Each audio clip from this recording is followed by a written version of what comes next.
The Great Emperor had been in seclusion for 100,000 years, solely in pursuit of eternal life. Yet upon awakening, he discovered he had only 3 days left to live. The only way to extend his life was through the marriage and offspring of his clan members. He had assumed that an imperial clan with such an ancient heritage would have long since flourished in numbers. Surely, by simply fathering a few great-grandsons, he would be revitalized on the spot. But in the next moment, gazing upon the 108 remaining bachelors, you find yourself lost in deep contemplation.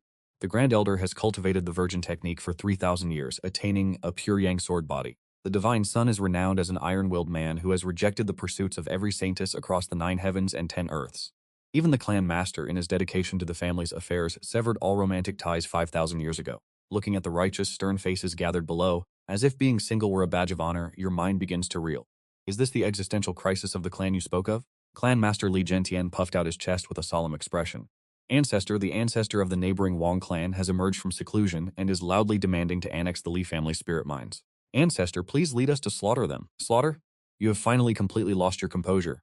In a fit of rage, a colossal golden hand descended from the heavens to cover the sky. The next moment, with a deafening roar, Li Gentian, a quasi-emperor, was driven directly into the earth, and the entire scene fell into absolute silence. All the elders and disciples were struck dumb with shock. Listen well, you bellowed, hovering in midair, your boundless imperial might instantly shrouding the 9 heavens and 10 earths. The disciples trembled uncontrollably, immediately kneeling on the ground and shouting in unison that they would obey the ancestors' decree. From this day forth, the clan enters a state of level 1 combat readiness. All cultivation tasks are suspended. Immediately, compile a list of female cultivators with exceptional talent for me. An elder carefully approached and asked, Ancestor, is this for the purpose of dual cultivation harvesting? Harvesting, do not talk nonsense. It is for strategic marriage alliances. You pointed at the bachelors below and roared, within 3 days I want to see the Divine Son wed. If you fail, this emperor will break every one of your legs and hang you at the mountain gate to dry. As these words were spoken, the entire Li family was in an uproar. No one expected that the first thing the ancestor would do after exiting seclusion was to force them into marriage. Just then, a guard flew over in a panic to report, the Divine Son, Li Ocean, has moved the Yaoqi Saintess to tears at the Yaoqi Grand Assembly, and now he intends to draw his sword and strike her down. Hearing this, you nearly died of rage. The Yaoqi Saintess is a top-tier beauty of the cultivation world, a walking vessel of life essence. That degenerate actually dares to slash her? Undutiful sons, nothing but undutiful sons. I must go personally to purge the family of this disgrace. With that, you took a single step and shattered the void itself. At the same time, at the Yaoqi Holy Land, today was the once-in-a-century Peach Blossom Assembly of the Eastern Desolation. Immortal energy swirled in the air, while the jade tables were laden with the finest delicacies from land and sea. Yet the atmosphere at the center of the assembly suddenly plummeted, freezing the very air. Everyone present stared in stunned silence at the man and woman standing in the courtyard. The man, clad in black robes with an ancient heavy sword strapped to his back, was none other than Li Aoshan, the current divine descendant of the Li family. Opposite him stood Lin Qing, the holy maiden of the Yaoqi sacred land, dressed in shimmering phoenix feather garments, her face streaked with tears. In her trembling hands, she held a mandarin duck-scented sachet, extending it forward while confessing her feelings with a choked sob. This was an undisguised public declaration of love that left the surrounding geniuses green with envy. Then Li Ocean made his move. He raised his hand to accept the sachet. A flicker of joy ignited in Lin Qinggu's eyes. But unexpectedly, the sound of tearing fabric ripped through the air. Li Ocean had ripped the sachet in two, cast the fragments to the ground, and trampled them under his boot. The entire venue fell into a deathly silence. Lin Qingju's smile froze on her face as fresh tears cascaded down her cheeks. Senior brother Li. Leah looked at her coldly, chin tilted upward, and remarked, "Women only impede the speed of my sword. Be gone. You are obstructing my view of the sword marks on the stone steel." As soon as these words were uttered, the crowd erupted. Countless male cultivators glared with eyes aflame, longing to rush forward and strangle this arrogant fool. Lin Qingxiu was so humiliated that she nearly sought to end her own life. To be disgraced in such a manner before the public was an unbearable shame for a holy maiden. Liaoxian, I will never share the same sky as you. An elder of the Yaoqi sacred land slammed his hand on the table and stood up, the pressure of a quasi-emperor descending upon Liaoxian like a collapsing mountain. Unexpectedly, Liaoxian was not only unafraid but filled with burning battle intent. Yet, just as he prepared to draw his blade against his opponent, a thunderous explosion rocked the heavens. The great protective formation of the Yaoqi sacred land shattered instantly, and an earth-shattering emperor's aura descended without warning. Under this immense pressure, the previously aggressive Yaoqi elder was pinned to the ground, unable to move a muscle. A great emperor has descended. How is this possible? Are the contemporary great emperors not all journeying the ancient star path? Everyone looked toward the sky in terror, witnessing the heavens tear open as a massive foot, clad in scales, emerged from the void. With a speed that defied the laws of nature, it struck the back of Li Ocean's head just as he was preparing to pose. With a loud thwack, Li Ocean was sent flying like a meteor, his face slamming into the earth of the peached garden, burying him deep into the soil. Immediately afterward, a furious roar thundered through the clouds.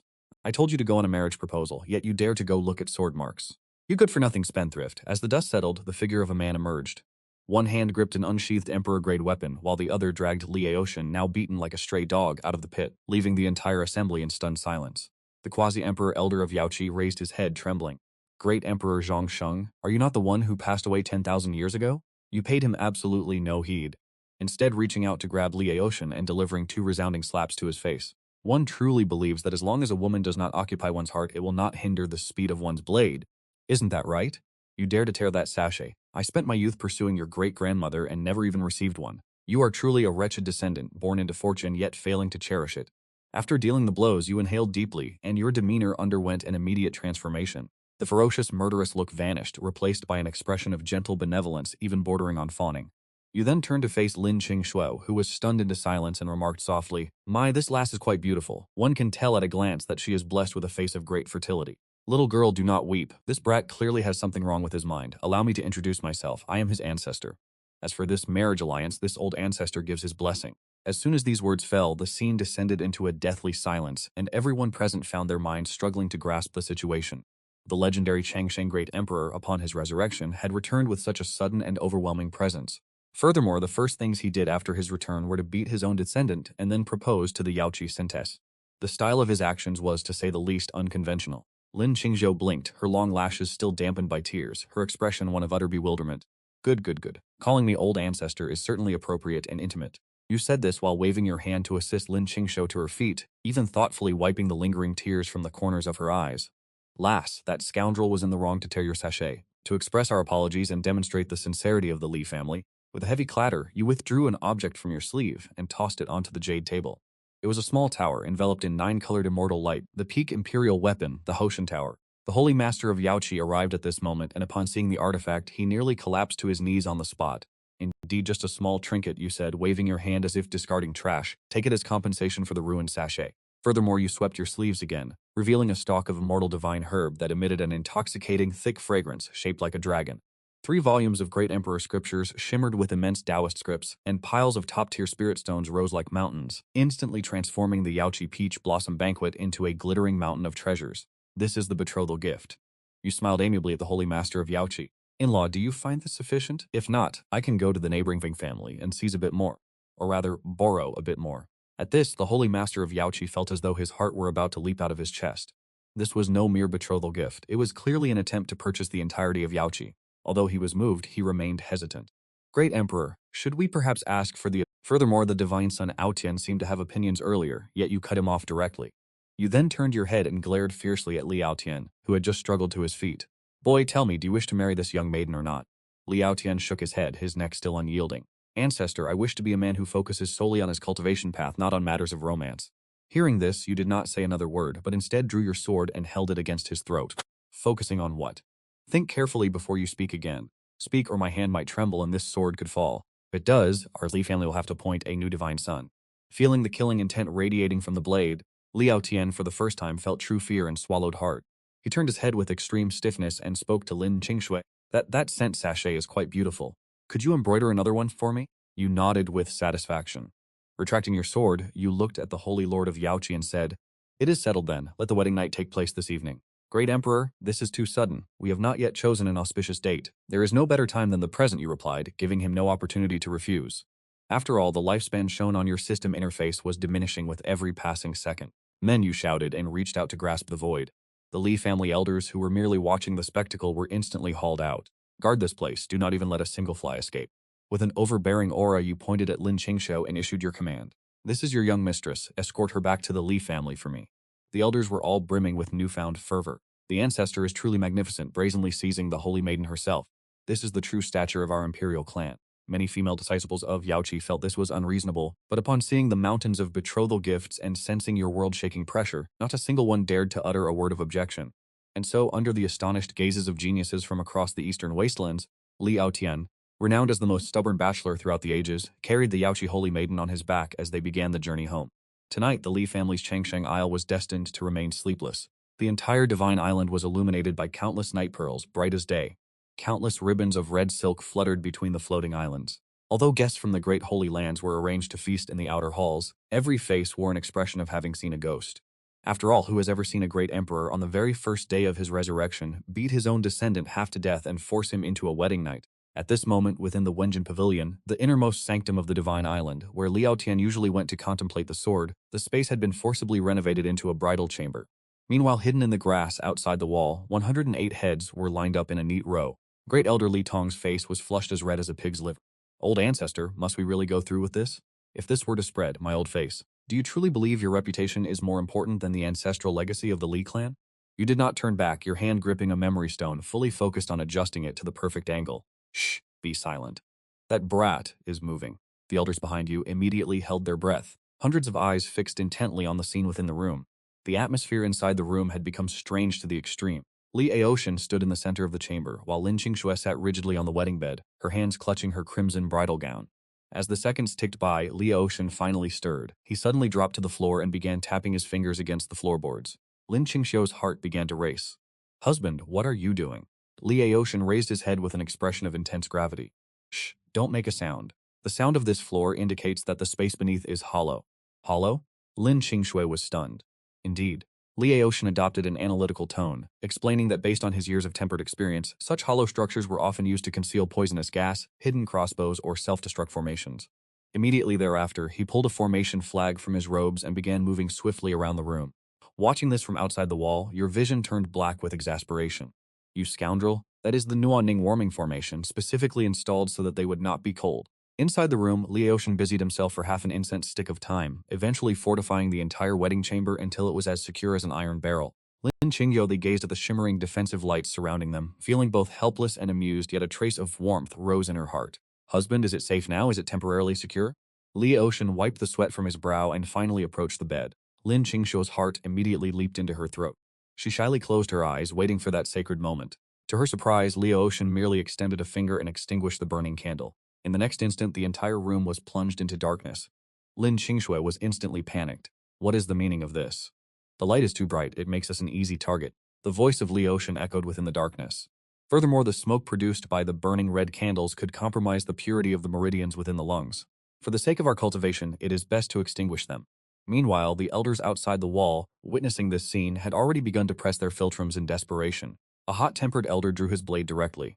Old Ancestor, I can no longer stand this. Let me go in and hack him down. Calm yourself. It is not yet time for despair.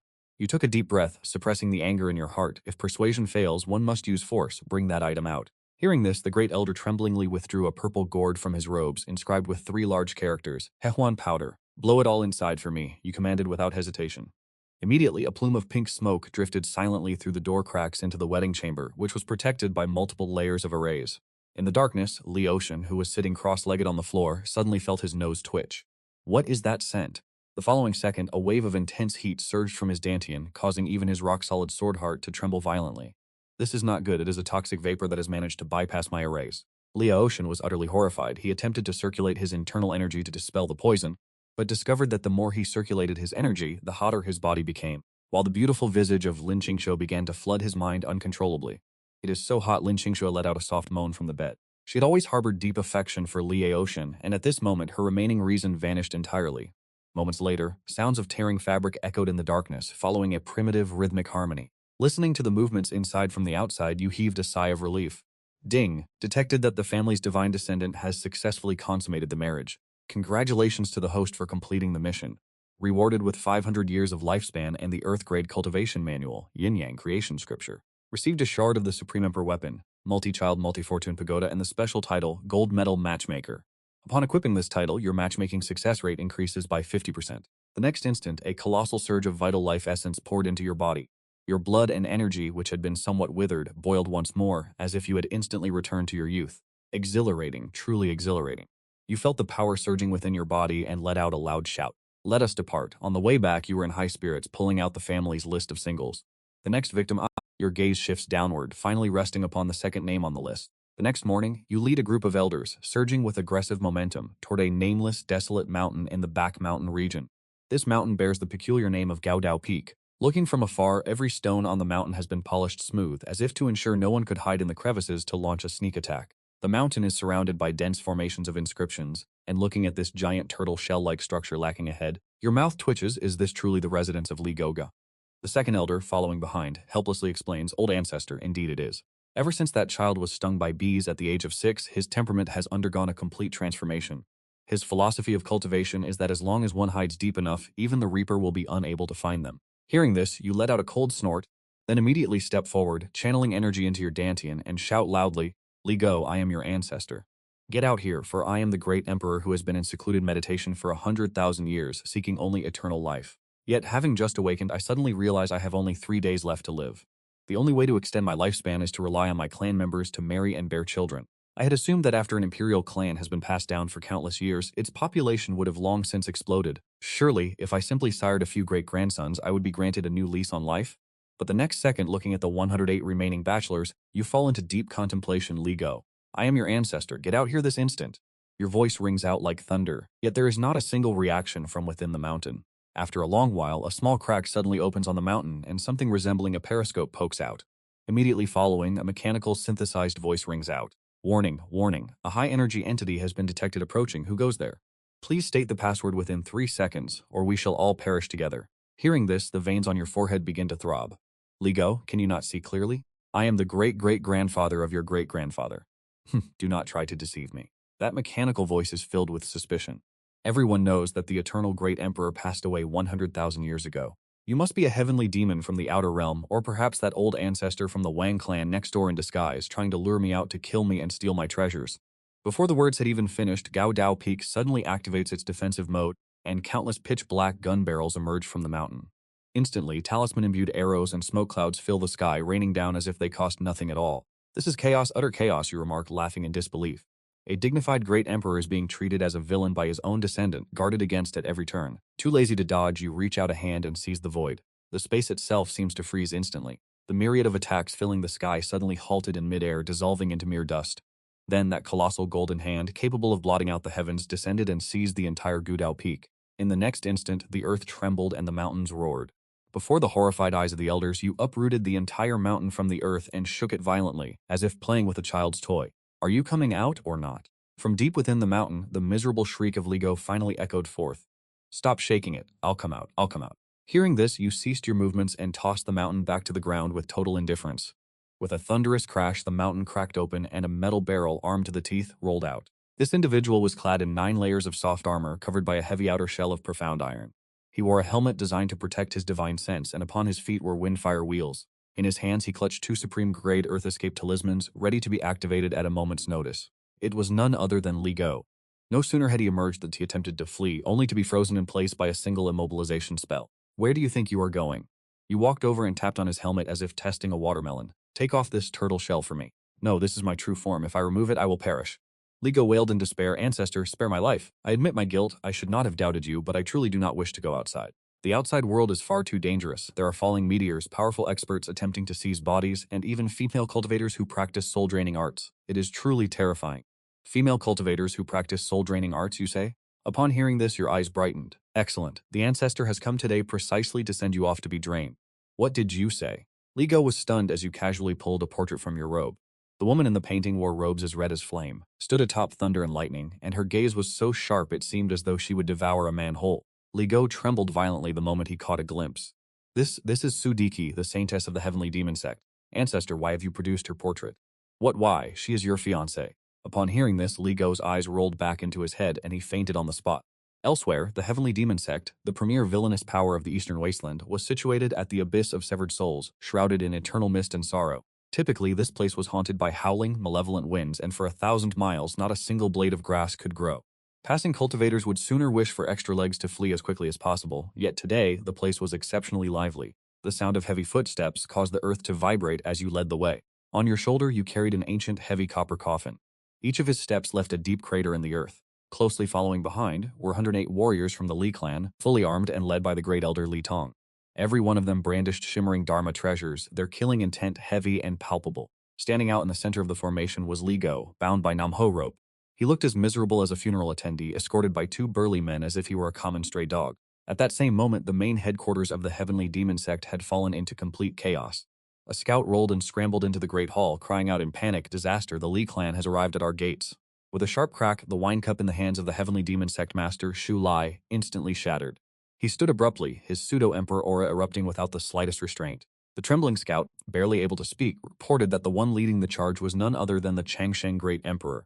He arrived with heaven-shaking killing intent, even carrying a massive chest. He was clearly here to tear the place down. Upon hearing this, Zhou Li was so infuriated his hair stood on end. He immediately ordered the activation of the sect-protecting formation and summoned all disciples to prepare for a desperate struggle. In an instant, demonic energy surged throughout the heavenly demon sect as countless demonic cultivators took to the skies, lining the walls in anticipation of the enemy. Outside the mountain gates, you looked up at the rising black barrier and the dense crowd, your brows knitting into a frown. Is it really necessary to go through all this trouble? Could it be that they knew I was coming and organized a special welcoming ceremony? With a shrug, you slammed the bronze chest down onto the ground. A thunderous boom echoed as the earth cracked under the impact. Following that, you cleared your throat, channeled your spiritual energy, and bellowed toward the interior. Listen up, you demonic whelps. This old man has brought a heavy gift today to discuss a matter of great importance with your sect master. High atop the battlements, Xue Li let out a cold sneer. Li Changsheng, enough with the hypocrisy. The righteous and demonic paths are irreconcilable. If you want to fight, then let us fight. What are you talking about? I didn't come here to fight. I came here to propose marriage. Propose marriage? Xue Li was stunned, then erupted in fury. You bring an army, haul a coffin, and truss up a man, yet you call this a marriage proposal? Do you take me for a fool? You looked down at the ancient bronze chest and finally realized it did, in fact, look a bit like a coffin. A misunderstanding. This is a betrothal gift. As you spoke, you struck the chest with your hand. With a sharp click, the lid flew open, and instantly a dazzling golden light erupted toward the heavens. Within the chest lay an immortal herb shaped like a qilin, 3 ancient Great Emperor scriptures radiating the essence of the Great Tao, and 10 shimmering divine source stones containing boundless primordial power. The light was so intense it pierced through the gloomy, dark energy of the heavenly demon sect's protective formation. The demonic cultivators on the walls fell into a sudden, stunned silence. Every one of them stood agape, drool pooling on the ground beneath them. Sula's eyes nearly bulged from their sockets. The killing intent from moments ago instantly shifted into pure, blinding greed. Seeing that the timing was right, you asked him with a smile, "Is this sincerity enough for you?" You stated plainly that you wished to propose on behalf of your useless grandson, Li Ge. Sule swallowed hard after hearing this, turning his head to look at the elders beside him, only to find these old men nodding their heads like garlic bulbs, urging him frantically to sell the holy maiden at once, or rather, to marry her off. Suele took a deep breath, struggling to maintain the last remnants of a sect master's dignity, and waved his hand. "It is a deal." At this moment, Li Go, tied up behind the procession, closed his eyes in despair and lamented, "Even the sect master of the heavenly demon sect would betray someone for money. There is truly no justice left in this world." Just then a voice bewitching yet laced with a dense and potent aura echoed from the depths of the heavenly demon sect. "You would sell me in exchange for pills? Old man, did I ever give you my consent?" In the next instant, a blood-colored blade aura swept across the heavens, carrying a world-destroying momentum as it slashed directly toward Li Go. "If you wish to marry this lady, you must first ask if my blade agrees." Sudaji's strike carried absolutely no intention of sparing his life. In the face of this lethal blow, Li Go's survival instinct erupted, and the divine ropes binding him snapped instantly. Immediately after, a resonant hum filled the air as 360 golden defensive light barriers manifested from the sky, enveloping him like an impenetrable golden egg. Not only that, but every protective treasure on his person, such as his heart-guarding mirror, clarity talismans, and reflect damage armor, was activated simultaneously. With a sharp clang, that world-destroying blade of blood-red light struck the golden egg, sending sparks flying in every direction, yet it only managed to shatter 3 layers of armor. Sudaji was completely stunned. After all, her strike held the power to slay a saint, so why could she not even pierce the defenses of this boy? Witnessing this scene, you slapped your thigh in delight. "How is it? I told you this brat excels at absorbing punishment. Holy maiden, this is a premium, one-of-a-kind punching bag. It would be quite useful to bring home." Hearing this, Sudaji narrowed her eyes, finding the situation somewhat amusing. "Very well, I shall give you a chance, but I will discipline you in a rather special way. If you can survive the night, I will acknowledge you." Upon hearing the word discipline, Ligo's face went pale and he stammered, asking if this involved tiger benches or chili water. Unexpectedly, Sudaji laughed like a little demon, simply stating that it would be far more stimulating than that. In the blink of an eye, night fell and the atmosphere within the heavenly demon sect's holy maiden's chamber became incredibly eerie. Various instruments of torture hung on the walls, a sight both terrifying and somewhat embarrassing. Li Go remained huddled inside his golden egg like a turtle retreating into its shell, even pasting a sign on the surface that read, "In seclusion, please do not disturb." Conversely, Suji had changed into a thin red silk nightgown, lying lazily on the bed while toying with a specially crafted whip. Her voice, soft and sweet, asked if her husband intended to hide in that egg for the rest of his life. Ligo's muffled voice echoed from within the golden shell. He swore that unless she guaranteed not to kill him, not to drain his spiritual energy, and not to use his bones for cultivation, he would never come out. Sudaji clicked her tongue in disdain. Her figure flickered, and in an instant she appeared beside the egg. She produced a long, pitch-black needle, threatening that if he did not emerge by the count of 3, she would pierce him until he resembled a hedgehog. This time Ligo was truly terrified. By the count of 2, he was already pleading through tears for her to hold her hand. He then carefully dismantled his protective barriers, layer by layer, until after peeling away all 100 layers he revealed his true form. Even then, he remained clad in soft armor, gripping a teleportation axe while cowering in the corner, eyeing Sudaji with extreme vigilance. Seeing him brace himself as if facing a formidable enemy, Sudaji could not help but burst into laughter. Her smile was like 100 flowers in full bloom, captivating the heart. Even Li Go, who had never been close to women, was left in a daze. Immediately following this, Sudaji stepped forward, reached out to lift Li Go's chin, and softly remarked that she actually found him quite pleasing. Compared to those hypocrites who speak only of morality and justice, he was far more genuine. Faced with this sudden intimacy, Li Go stammered, asking what exactly she wanted from him. A glint of mischief flashed in Sudaji's eyes as she spoke bluntly, "Naturally, I wish to consummate our union." The moment the words left her lips, she gave him a forceful shove, pinning Li Go against the wall and pressing her body against his. Just as Li Go shouted in alarm, Sudaji denied him any chance to resist, leaning in to seal his lips with a kiss. Li Go was not drained of his cultivation or withered into a husk as he had feared. Instead, he felt a surge of incredibly pure yin energy flowing into him, which left him completely stunned, his eyes wide with bewilderment. Sudaji pulled back and whispered into his ear, explaining that the technique she cultivated relied on the mutual enhancement of yin and yang, a dual cultivation practice beneficial to both parties. Hearing this explanation, the tension in Li Go's nerves finally began to subside, so she did not intend to harm him after all. Naturally, she did not. Sudaji cast a flirtatious glance at him, adding, "But since you have entered my demonic sect, from this day forth, you must obey me." "I will obey, I will obey." Li Go nodded frantically like a pounding pestle, thinking to himself that as long as he kept his head, he would do whatever was asked of him. Good boy. Satisfied, Sudaji picked him up and tossed him onto the bed. "Then tonight I shall be on top and you shall be below." Meanwhile, outside the bridal chamber, upon hearing the sounds from within, you could not help but sigh in wonder. This enchantress is truly ruthless. At that very moment, the system notification rang out. Detected that the second descendant of the Li family, Li Go, has successfully married and is currently consummating the union. Congratulations to the host for receiving 800 years of lifespan, the imperial-grade defensive artifact Xuanwu heaven-suppressing armor, and the unique formation Absolute Domain. What is this black turtle shell? The corner of your mouth twitched. System, do you have some sort of grievance against me? If I give this thing to second brother, will he ever be able to walk out the door again? This was clearly forcing it to flee into the heavens. But just as you prepared to recall your forces, a thunderous sound suddenly echoed through the sky. With a deafening roar, the void shattered, and a massive golden war chariot descended, gazing down from the heavens. Planted upon the chariot was a massive banner, emblazoned with a singular colossal character Wang. Immediately after, a furious roar erupted from within the chariot. "Li Changsheng, you unkillable old dog, you dare to snatch away the bride that my Wang clan had already claimed." He spent 100,000 years pursuing eternal life. Now, having just awakened, he suddenly discovers he has only 3 days left to live. The only way to extend his lifespan is to rely on his clan members marrying and bearing offspring.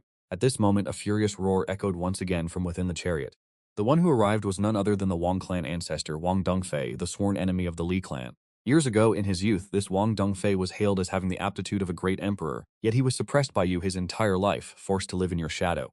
Now that he sees you have returned to life, he feels once again that he has a chance at victory. After years of closed-door meditation to achieve a breakthrough, he rushed out, eager to make a name for himself.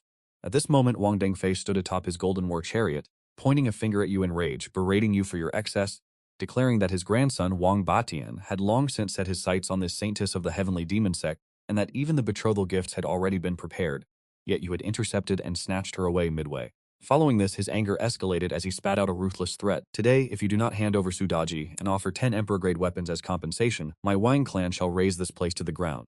Under this terrifying pressure, everyone in the heavenly demon sect trembled, fearing that when to fight, the mortals suffer the consequences. But you merely stood up from the rooftop, nonchalantly using your pinky to clean your ear, your expression full of impatience. "Who is breaking wind? Why is it blowing so hard?" This time, Wang Dongfei was completely incensed, pointing at you and shouting that just because you have returned to life does not make you special. He foolishly presumed your withered life force was merely a final flash before the end while he was at his peak, a half-step great emperor whose majesty could not be offended.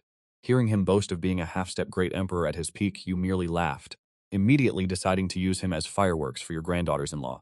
In the next second, you took a single step into the void, without manifesting any heaven and earth avatars, simply raising a hand and striking out with a palm from across the distance, without any flashy or ornate divine arts, just pure physical strength. Facing this seemingly casual palm strike, Wang Dongfei let out a roar, turning his hand to unleash the chaotic ancient emperor fist to meet the blow. Yet that seemingly mighty force of his fist shattered like a soap bubble the moment it collided with your palm. Immediately after, a crisp sound of a slap echoed throughout the heavens and the earth. Wang Tengfei, along with the golden chariot beneath his feet, spun hundreds of times in the air before crashing into a distant mountain, leveling it instantly.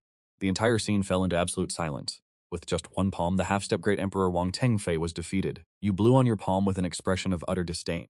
I had not even exerted my strength, yet you have already fallen. It seems the villains of this generation are not very impressive. Amidst the rubble, Wang Tengfei crawled out, his face filled with disbelief. How is this possible? How could you possess such strength? It is clear that you have little lifespan remaining. You let out a cold laugh, clasping your hands behind your back, projecting the air of one whose true power is beyond his comprehension. Begone! Should you dare to return and disturb me again, I will raze your entire clan, you roared. The sound struck the Wang family army like a tsunami, causing every cultivator of the Wang family to vomit blood instantly, terrified to the point that they turned and fled. Wang Tengfei, consumed by hatred, left behind the parting words, 30 years in the east, 30 years in the west, before transforming into a streak of light and fleeing in disgrace. Watching his receding figure, you smirked. Villains die from talking too much, but keeping him alive serves a purpose. Following this incident, your reputation once again shook the entire eastern wasteland. Everyone realized that the peerless Great Emperor had truly returned, and he was even more unreasonable and protective than before. Having dealt with the external threat, you did not pause, immediately setting out to find your next target. Li Ergo, whose real name is Li Xinga, was nicknamed for his personality, which resembles that of a Siberian husky. He is a genius from a branch family of the Li clan, a beast tamer known for being a consummate sycophant, possessing strange aesthetics and an obsession with animal fur. Not long after, you arrived at the Li family's beast garden, and upon entering, you heard a passionate confession. Ah Huang, only you understand me. How could those women compare to you? They only know how to demand spirit stones and magical artifacts. Only you are satisfied with a bone, and you even know how to wag your tail for me. You looked closely and saw a youth dressed in beast-taming robes embracing a large yellow dog. The yellow dog wore a miserable expression, clearly being forced into this intimacy. For a moment you felt dizzy and nauseated, unable to stop yourself from coughing a few times. The ancestor of the Li clan, Li Ergo, was startled and hurriedly hid the yellow dog behind his back. Ancestor, Ah Huang is just, our friendship is pure. You were immediately covered in black lines. I have no interest in your dog. I ask you, do you wish to find a wife? Li Ergo flatly refused. Humans are too much trouble besides. They lack fur. The sensation is simply not satisfying. Hearing this, your worldview was instantly shaken to its core. Not having fur is not satisfying. What manner of bizarre logic is this? Then what if it were someone with fur, someone beautiful, of immense strength and capable of taking human form? You attempted to entice him. Smiling like a wolf grandmother, luring Little Red Riding Hood, you watched as Li Ergo's eyes immediately ignited with interest, and with a face full of anticipation he asked, is it one of the demon race? Clever, you replied, snapping your fingers as you continued to weave a vision for him. The third princess of the East Sea Dragon Palace. Though she lacks fur, she possesses scales. The sensation is quite exquisite. But I know that is not to your liking, so what of the Tigress Queen of the Southern Frontier's myriad demon nation? She is covered in fur and adorned with stripes. When in her primal form, she bears beast ears and a tail. Does that not stir your heart? This time Li Ergo swallowed hard, saliva nearly spilling from his mouth. With an infatuated expression, he imagined a wife with beast ears and a tail, yet he worriedly noted that the Tigress Queen was rumored to have a volatile temper and a penchant for devouring the talentless. With your ancestor here, what is there to fear? You indignantly kicked Li Ergo in the rear, ordering him to pack his belongings, for the two of you were setting out to capture a tigress to be his bride. At that same moment, in the southern frontier's myriad demon nation, furious roars echoed throughout the imperial palace. Preposterous! They dare to come to my demon race and demand a forced marriage. The Tigress Queen Bai Ling wore a pair of snowy white tiger ears atop her head, with a tiger tail trailing behind her. She slammed her fists against the throne in a fit of rage, her tiger hide battle armor revealing long, slender legs and toned abdominal muscles, exuding a raw, wild beauty. Has that Li Changsheng finally lost his mind? Can his grandnephew not find a single woman among the human race? He dares to harbor designs upon me? I am a tiger, not a house cat.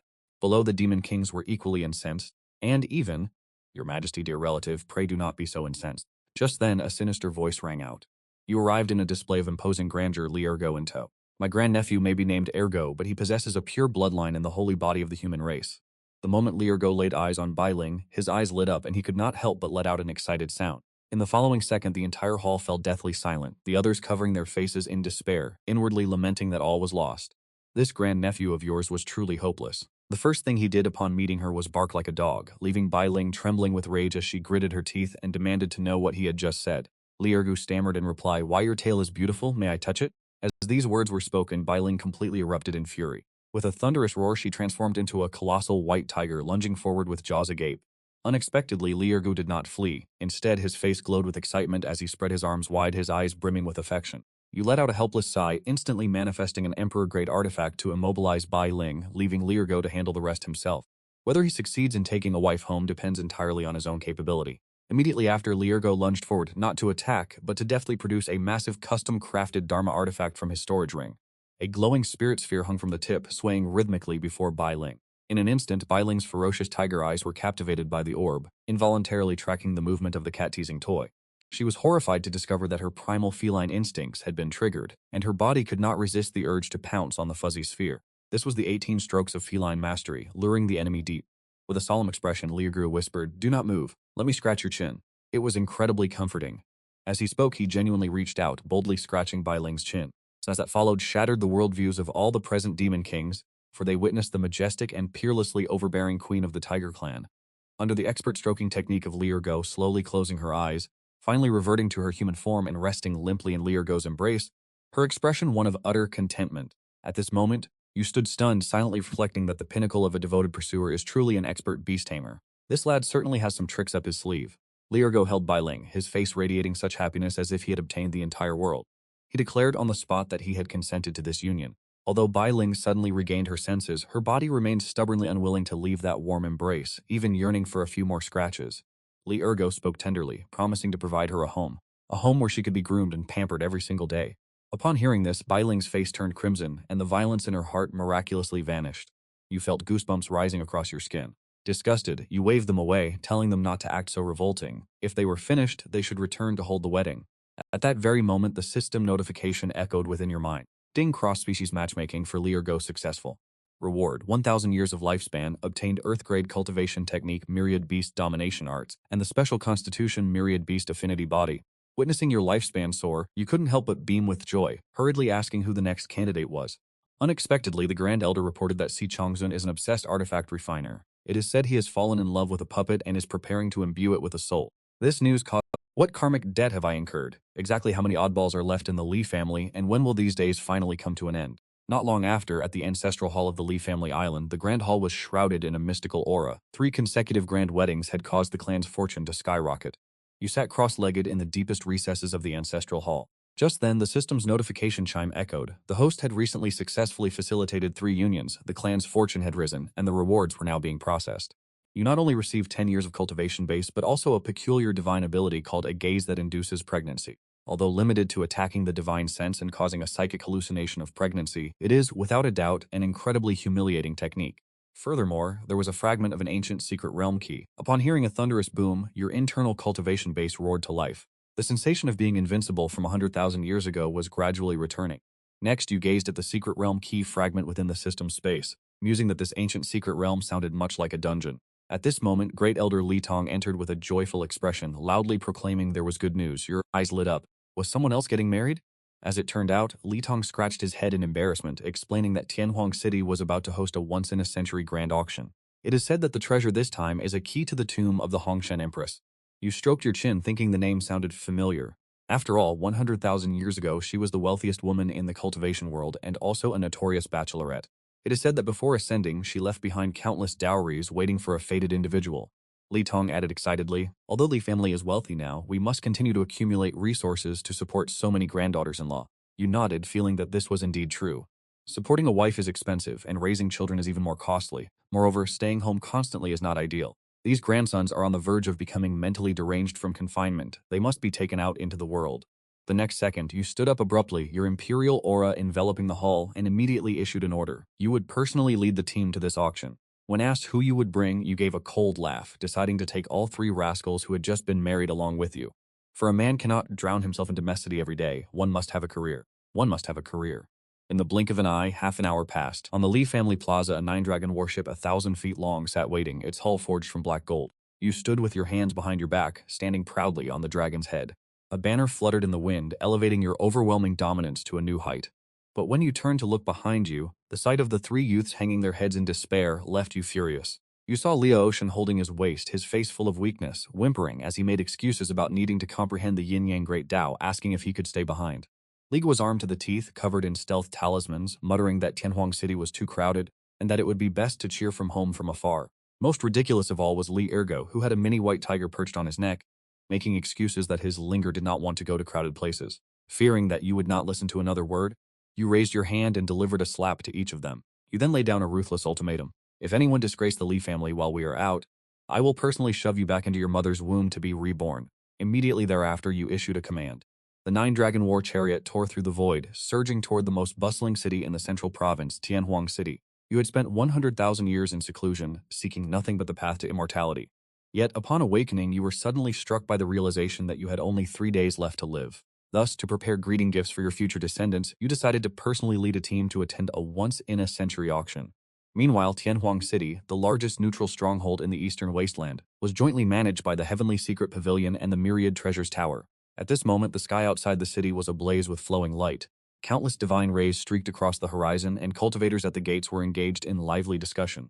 Suddenly, the sky darkened. A terrifying pressure sufficient to stifle one's breath descended upon the city. The void trembled as 9 primordial flood dragons, each over 100 zhang in length, pulled a pitch-black 9-dragon war chariot through the clouds. The airships of various great holy lands, which had been waiting in line to enter the city, appeared as insignificant as mere toys before this colossal vessel. In an instant, the crowd below erupted in startled cries. Wu Dao, the holy son of the primordial holy land, standing upon his purple chi from the east chariot, shouted, "Who dares to show such blatant disregard for the rules? Flying is forbidden within Tianhuang City. Descend at once," but you paid him no heed. Instead of slowing down, the 9-dragon war chariot beneath your feet accelerated, charging straight toward him. The next second, you stood at the prow of the ship and replied in an exceptionally arrogant tone. "Rules, you say? My words are the law. Now move aside or I shall smash you to pieces." This left Wu Dao's expression pitch black. "I am from the primordial holy land." You did not even glance at him. Standing at the bow, you steered the 9-dragon war chariot directly into him. With a deafening boom, the purple chi from the east chariot was sent spinning through the air, ultimately crashing into the base of the city wall in a cloud of debris. For a moment, the entire area fell into a deathly silence, with onlookers gasping in utter disbelief. After all, no one expected that someone would dare to strike the primordial holy land in broad daylight and in such a simple, brutal fashion. Everyone secretly speculated on the identity of this person, wondering who could be so unbridled and arrogant. Following this, the 9-dragon war chariot slowly descended toward the city gate, drawing countless stunned gazes toward you. You then cast a look of disdain at Wu Dao as he crawled out from the rubble and spoke in a cold, indifferent tone. "Little brat, do not rely on your background to act so smugly. Next time you head out, remember to consult the almanac." Immediately after, you openly declared your title. If you are dissatisfied, you will simply have to endure it. Upon hearing your name, the crowd erupted in a frenzy. People began warning one another to flee, terrified that this legendary fiend, who was scouring the realm for granddaughters-in-law, might set his sights on them. Witnessing this scene, you nodded in satisfaction and turned to instruct your 3 grandsons, saying, "Did you see that? This is true bearing. In the future, do not mimic the weak-willed antics of others. Absolute strength is the only truth." Ocean seemed lost in thought, stroking the hilt of his sword. His eyes burned with intensity as he asked if the person from moments ago could be cut down. Li Gutu shrunk his neck in fear, worried that by causing trouble so soon after arriving, they would be assassinated. He suggested setting up a defensive array first. Meanwhile, the mini white fox in Li Ergo's embrace poked its head out and let out a low growl. In the blink of an eye, you have arrived at the Wambao Pavilion in the center of Tianhuang City. This is a massive, floating palace utilizing spatial technology spacious enough to hold 100,000 people. By now, the auction hall was already filled to capacity, and the atmosphere was incredibly vibrant. You bypassed the queues and commandeered the Heaven No. 1 private room, which offered the best vantage point. This room was originally reserved for the Taichu Holy Land, yet with a single, domineering sentence declaring yourself a great emperor, you seized it for your own. You lounged comfortably in the room, legs crossed, your gaze sweeping across the entire hall with indifference. Beside you, Li Ocean asked what the goal for this visit was. You replied that, naturally, it was the key to Empress Hongshan's tomb, but before that, if there were any treasures suitable for them, they were not to be overlooked. Shortly thereafter, the auction commenced. The host was a woman of the Fox clan, possessing a sultry figure and a voice as sweet as honey. With just a few words, she stirred the excitement of the entire crowd. The first auction item was a 9-turn soul-returning pill of quasi-emperor grade, with a starting bid of 100,000 divine origin stones. The cultivators in the hall below began to bid frantically. Price? You did not even lift an eyelid. Lazily, you uttered 2 words, no interest. Immediately after, the Fox clan woman on the stage presented the second item, the weapon of a Saint King, the golden demon-subduing pestle. The starting price soared to 500,000 divine origin stones. You glanced at the shimmering weapon, a mocking smile tugging at the corners of your mouth as you once again decisively dismissed it. Over a dozen items considered precious treasures in the eyes of ordinary people were brought out one after another, yet in your eyes they were nothing more than a pile of scrap metal. After all, as an ancient monster who survived from the Golden Era 100,000 years ago, you had seen mountains of true gold and jade. Looking at the meager offerings of this era, you could not help but think to yourself that this generation of cultivators was truly declining with every passing age. Just then, the host held up a piece of ink-black metal the size of a palm and mysteriously introduced it, claiming it was indestructible and could not be refined even by holy fire. The starting price jumped directly to 1 million divine origin stones. Li Gutu, who had been huddled in a corner of the room drawing circles on the floor, suddenly lifted his head. His previously dull eyes flashed with intense greed. Shortly after, he trembled with excitement, his voice cracking as he spoke. He rushed to explain that his intuition told him that the object could significantly enhance his shell. No, he meant the defense of his Xuanwu armor. With it, he felt he could even survive a strike from a great emperor. You glanced down at the auction floor, a flicker of surprise momentarily flashing in the depths of your eyes. Unexpectedly, it was the legendary dragon pattern black gold. Although it was only the size of a palm, very well, you pressed the bidding button and spoke languidly. 2 million, 2 million, doubling the price instantly, and the entire venue fell into a deathly silence. Everyone stared in astonishment toward Heaven Class Room 1, silently speculating which wealthy young master was out here flaunting 2 million spirit stones. Unexpectedly, at this very moment, a cold voice rang out from Heaven Class Room 2 right next door, placing a counterbid. You released your divine sense, letting it spread like a surging tide. To your surprise, you discovered it was none other than the Taichu Saint's son, Ye Wu Dao, whom you had casually swatted away earlier. Beside him stood an old man dressed in black robes. His entire body exuded a chilling aura. He was clearly a member of the Yin-Yang sect. The corners of your mouth curled into a cold smirk as you raised the bid once more. 3 million, 3 million, Ye Wu Dao gritted his teeth, exerting all his resolve. He was determined today to make you bleed. 5 million, your voice remained calm, and the venue erupted into a clamor. 5 million divine origin stones for a scrap of iron. Is this the true power of an emperor clan? Yi Wu Dao's face turned ghastly pale in Heaven Class Room 2, and just as he was about to bid again, the old man in black grabbed him to stop him. After all, their true goal was the final key. Just let this old immortal have it. Ye Wu Dao sat back down in his chair, seething with resentment. 5 million going once, 5 million going twice. As the auctioneer of the Fox clan announced the final sale, Li Go hugged the dragon-patterned black gold he had received, tears welling in his eyes as he shouted, "The old ancestor is truly magnificent. May the old ancestor live for 100 generations. Get lost." You chided him in annoyance. "I desire immortality, not longevity." Following this, the auction transformed into your own personal exhibition. As long as it was an item that the grandsons of the Li family took a liking to, or something that could please your granddaughter-in-law, you would wave your hand and purchase it all. The crowd could not help but sigh, whispering, "Did this family dig up an ancestor's tomb to strike it rich?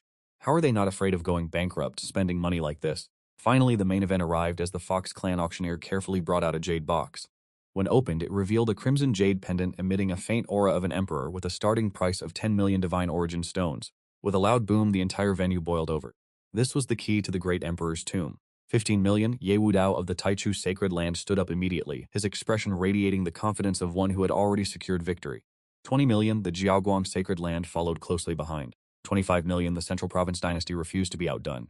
In the blink of an eye, the price soared past 50 million divine origin stones. This was already the accumulated wealth of many sacred lands over hundreds of years. Yet you remained silent, staring intently at the jade pendant. Your gaze lingers, becoming strangely familiar. After a moment of careful recollection, you suddenly slap your thigh. You remember now, is this not the jade token that you and that girl from the mortal realm wagered years ago? Back then, you promised to pluck the stars for her. When you failed, you gave her this jade pendant as collateral, never imagining she would turn it into a tomb key. Your face flushes with a rare hint of embarrassment, thinking to yourself, is this the legendary consequence of past romantic debts? 60 million. At this moment, Ye Wu Dao shouts out an astronomical price, his expression smug, as if victory is already within his grasp. 100 million. In the very next second, your calm voice instantly sends the entire hall into an uproar. What? 100 million? Everyone is losing their minds. 100 million divine essence stones. That is enough to sell off the entire Li clan. Ye Wu Dao is trembling with rage, pointing a finger at you as he bellows that this is malicious bidding, refusing to believe you can actually produce such a sum. Whether or not I can pay has nothing to do with you. You respond with a cold, mocking laugh. The Wanbao Pavilion has yet to speak. Who do you think you are? The person in charge of the Wanbao Pavilion rushes out to apologize, for after all, you are a great emperor. Wanbao Pavilion. In the end, the jade pendant falls into your hands, but the moment you receive it, you suddenly sense a familiar aura, and a clear yet distant voice echoes within your mind. You damned ghost, you have finally arrived. You are instantly stunned. It is finished. This is no treasure vault. It is clearly a great battlefield. Glancing at the three grandsons beside you, the corners of your mouth curl into a cunning smile. If this is a debt incurred by the ancestor, then you shall be the ones to settle it. It is the perfect opportunity to send you to this so-called tomb of the Empress for some discipline. With a wave of your hand, you command, go off to excavate, to explore. Yet the moment you step out of the auction house, a deafening boom shakes the heavens and dozens of terrifying auras descend upon you. Ancient monsters of unknown origin block wrath, having emerged from 100,000 years of seclusion in pursuit of immortality. Now that they have awakened, they find they have only a few years left to live. The only way to extend their lives is to rely on clan members marrying and producing heirs. So to prepare a meeting gift for their future descendants, you decided to personally lead the team to participate in this once-in-a-century auction. But as soon as you step out of the auction house, a boom echoes, the sky and earth change color, and dozens of terrifying auras descend. Several mysterious ancient monsters directly block your way. Li Changsheng, hand over the token of the Empress Hongshan, and we shall spare your life. The speaker is a gaunt old man, his remaining lifespan clearly nearing its end. Spare my life? Hearing this, you cannot help but burst into laughter. A mob of mere ants dares to boast so arrogantly in your presence. Waste no more words. With a flick of your right hand, you carved a simple line into the air, and a brilliant golden Dharma seal manifested from the heavens. In the next moment, that seal instantly transformed into a massive mountain from the primordial era. With the power to suppress the heavens, it plummeted directly toward the holy sun of primordial beginnings, Yewudao. Yewudao's face drained of all color. He hurriedly unfurled the folding fan in his hand to construct a defense, shouting as he activated his protective divine light. A deafening roar shattered the silence as the golden seal descended, obliterating the death energy in its path. The protective divine light, once thought to be impenetrable, was torn apart like thin paper.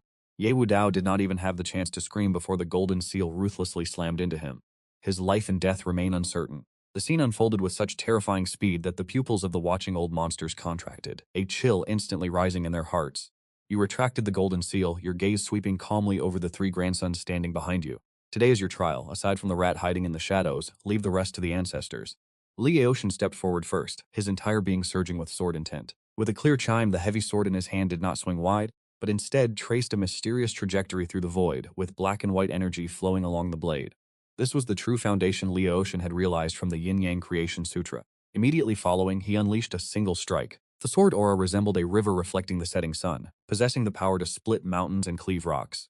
The Yin-Yang sword saint, originally wearing an expression of disdain and intending to use his vast experience to suppress the youth, saw his complexion shift the moment their blades collided. With a sharp snap, the Yin-Yang sword aura he took such pride in was systematically neutralized by the strange, overpowering force of Li Aoshan's strike. Moments later, a peerless, tyrannical strength surged back through his sword, vibrating with overwhelming force. The web between the Yin-Yang sword saint's thumb and forefinger split open, and his body was pushed back over 1,000 zhang, his face filled with utter disbelief. Watching this, a flicker of approval crossed your eyes before you shifted your gaze elsewhere. There, amidst a dense shroud of poison fog, the poison matriarch was cold-heartedly unleashing a sky full of goo insects intending to devour Li Gao. Suddenly, a complex defensive formation light screen rose from the center of the toxic mist. It was the Xuanwu binding array, composed of hundreds of stacked formation flags. Within it lay a piece of dragon-patterned black gold, recently acquired at auction, pushing the formation's defense to a terrifying degree. No matter how the 10,000 poisons matriarch urged her venomous insects to gnaw at it, the defensive barrier remained unshaken. Shortly after, Li Gao's cold voice echoed from within the formation. "Old hag, have you finished your assault?" In the next instant, the formation shifted, and several dozen pillars of lightning erupted outward. This was the killing formation Li Gao had concealed within his defensive array. The Nine Heavens lightning-calling array caught the poison matriarch off guard, striking her until she was charred black and screaming in agony. You shook your head, a faint smile touching your lips, thinking to yourself that while this lad is timid as a mouse, his cautious nature brings a sense of ease. The third battlefield, however, was the most simple and brutal of them all. As the Golden Lion King, who had betrayed the Myriad Demon Kingdom, prepared to show his might, Bai Ling directly reverted to her true form, and the phantom of an ancient primordial. The power of the bloodline from that royal lineage caused the Golden Lion King to tremble violently, rendering him incapable of even a single thought of resistance. Meanwhile, Li Ergo merely stood by his side, observing that these young ones had truly matured significantly. You then withdrew your gaze, your expression gradually growing solemn, before slowly turning to face a murky region within the void. To the naked eye, it appeared empty, but under the perception of your emperor-level intent, a surge of extremely dangerous aura lay hidden there. This was the strongest individual behind the current assassination attempt. An elite assassin with one foot already inside the Great Emperor realm, the Shadow Venerable. Have you watched the spectacle for long enough? Do you not intend to strike? You spoke in a calm, indifferent tone. In the next moment, the darkness distorted, and a figure entirely enveloped in black armor slowly materialized, clutching a dagger as dark as the abyss. Li Changsheng, you are old. Had you been in your prime, I would have retreated 3 paces, but you are merely forcing yourself to endure now. Just how many more times can you wield your emperor's might? The Shadow Venerable's voice was hoarse, his form appearing so ethereal that he seemed to have merged with the very laws of heaven and earth. Forcing myself to endure, you say? You chuckled, your eyes reflecting a profound worldly wisdom, a sense of weary indifference. To slay you, there is no need to exert my emperor's might. Go forth and meet your death. The Shadow Venerable was incensed, his figure vanishing instantly. When he reappeared, he was already behind you. That pitch-black dagger thrust silently toward the back of your heart, its speed so great that it transcended the flow of time itself. Yet you merely turned around slowly, and in your eyes a beam of divine light suddenly erupted. In the following second, 2 gazes, like tangible blades, struck the center of the Shadow Venerable's forehead. The Shadow Venerable, previously radiating murderous intent, suddenly froze, and an indescribable terror instantly seized his mind. He discovered to his horror that the vital essence within his body was uncontrollably surging toward his abdomen, as if a bizarre law of life were forcibly crystallizing inside him. Terrified to the point of losing his soul, his hands instinctively clutched his stomach. What kind of sorcery is this? You stood with your hands behind your back, your gaze indifferent as you looked upon him and replied, "This old man is merely helping you harmonize the yin and yang energies within your body." Upon hearing these words, the Shadow Venerable intended to retort but felt another violent sensation in his gut. Immediately afterward, with a wretched heave, he, a master at the threshold of the Great Emperor realm, concepts onto his knees in the middle of the void, retching uncontrollably. This eerie scene stunned those caught in the surrounding skirmishes. A single glance had stripped a supreme powerhouse of all his combat ability. What kind of terrifying divine ability is this? Your eyes turned icy, and you took another step forward, your voice cold as you declared, "It is not over yet." Break. As the words fell, the sinister aura within the body of the Obsidian Venerable detonated, directly shattering his Dantian and Sea of Chi. The following second, the Obsidian Venerable plummeted from the sky, crashing heavily onto the earth. His life was extinguished in an instant, and the entire scene fell into dead silence. The cultivators who had been surrounding the Li family disciples turned deathly pale. A mere glance had incapacitated a peak-stage Great Emperor. This was clearly no sign of dwindling vitality. "Is there anyone else who desires the Empress Hongshan's key?" You asked with chilling indifference. Though your voice was not loud, it resonated like a great bell in the hearts of all present. Suddenly, amidst the panic, someone shrieked, "Flee!" The remaining stragglers from the primordial sacred land and the yin-yang sect scattered like birds in terror, vanishing from sight in the blink of an eye. Watching these desperate, pathetic figures, you couldn't even be bothered to pursue them. You turned back to face your three grandsons, who stared at you with expressions of pure veneration, a smile playing on your lips like an old fox. "Why are you standing there like fools? Hurry and clear the battlefield. Every little bit counts, no matter how small. Our Li family may be a grand enterprise, but we cannot afford to be wasteful." Hearing your words, Li Go was the first to react, pouncing forward like a starving tiger chasing its prey. Li Ocean and Li Ergo followed closely behind, skillfully gathering the spoils of war. You produced the red-glowing jade pendant key, a flicker of nostalgia crossing your eyes. "Hongchen, oh Hongchen, just what kind of mess have you left behind for me? Let us move, children." At your command, the nine-dragon war chariot tore through the void and soared away. A dignified great emperor, having cultivated in seclusion for 100,000 years in pursuit of immortality, had just awakened only to discover he had but 3 days left to live. The only way to extend his life was by ensuring his descendants married and produced offspring. At this moment, the nine-dragon war chariot streaked across the heavens, guided by your hand, transforming into a streak of light that plunged toward Luofeng Slope, 3,000 leagues outside the city. Luofeng Slope was true to its name, the place where the foot of a phoenix once fell. It remained shrouded in a layer of crimson mist year-round. Accompanied by a thunderous roar, the nine-dragon war chariot pierced the red mist, slowly descending upon the highest point of Luofeng Slope. You stood upon the deck, hands clasped behind your back, a rare trace of complex emotion appearing in your aged eyes. Just then Li Go held up a compass, his expression grave. "Old Ancestor, what is this mist?" "That is the will of Hongshan." You collected your thoughts and calmly explained that Empress Hongshan's entire life of cultivation was dedicated to the Tao of the Red Dust. This mist was the manifestation of her Tao after death, refusing to dissipate. To those with passion in their hearts, it acts as a lethal poison. To those who are indifferent, it is as nothing. Having said this, a meaningful smile tugged at the corner of your mouth. For these three wooden-headed fools, this poison is likely useless. Indeed, Li Ocean took a deep breath, furrowing his brows in confusion. "Other than being a bit pungent to the nose, I feel nothing at all." The little beast, Bai Ling, transformed back into her human form and lay on Li Ergo's back, rubbing against him dreamily. "Husband, it smells wonderful here." You hurriedly interrupted this ill-timed display of affection. "Everyone focus. We must enter." As you spoke, you produced the crimson jade pendant. The moment it appeared, the pendant emitted a clear, piercing cry of a phoenix. The pink mist that had shrouded the mountainside seemed to heed a silent summons, retreating frantically to both sides to reveal a narrow path blanketed in fallen petals. Following the trail, one could see a colossal pink palace standing at the path's end. The entire structure was carved from exquisite warm jade, featuring ornate curved eaves, intricate bracketing, and pillars adorned with masterful engravings. Two massive red lanterns hung before the entrance, swaying gently in the breeze, exuding an indescribable aura of celebration. Above the palace gate, 3 large, flamboyant characters were inscribed in a calligraphic style that danced like dragons and soared like phoenixes, Zhaoshan Hall. In the following instant, the air seemed to turn stagnant. Li Aoshan gazed around in bewilderment. "Old Ancestor, have we come to the wrong place? Is this truly the Great Emperor's tomb? This is clearly a brothel from the mortal realm." Li Go drew in a sharp breath, retreating in a panic. "A trap? It must be a trap. Disguising a tomb as a brothel, there must be a succubus inside, waiting to drain the vital essence of men." Your aged face flushed with irritation, and your brow twitched involuntarily. "Hongchen, oh Hongchen, even in death you refuse to let others find peace." You recognized the script on the plaque at a single glance. It had been inscribed by the hand of the Hongshan Empress herself. This was no mere tomb, but a manifestation of an obsession, or perhaps, a lingering expectation she had left behind. "Cease your incessant chatter. We have arrived at the threshold. How could we possibly turn back now? You forced yourself to remain calm, struggling to maintain the dignity of a great emperor, and waved your hand firmly. Follow me, inside. Let us see what game this young girl is playing. With those words, you took a step forward, venturing onto the petal-strewn path. The moment you crossed the palace threshold, the world around you shifted violently. The desolate and barren Luofeng slope vanished, replaced by an ethereal paradise of singing birds and fragrant blossoms. Welcome to the Hongqian heart-refining formation. A clear, gentle female voice resonated in everyone's ears. This voice was not a living being, but a manifestation of the formation's first layer, the chaos of flowers obscuring the traveler's vision. As the words faded, the peach trees surrounding them suddenly transformed, shifting into countless women of breathtaking beauty. They were clad in sheer, translucent silk robes.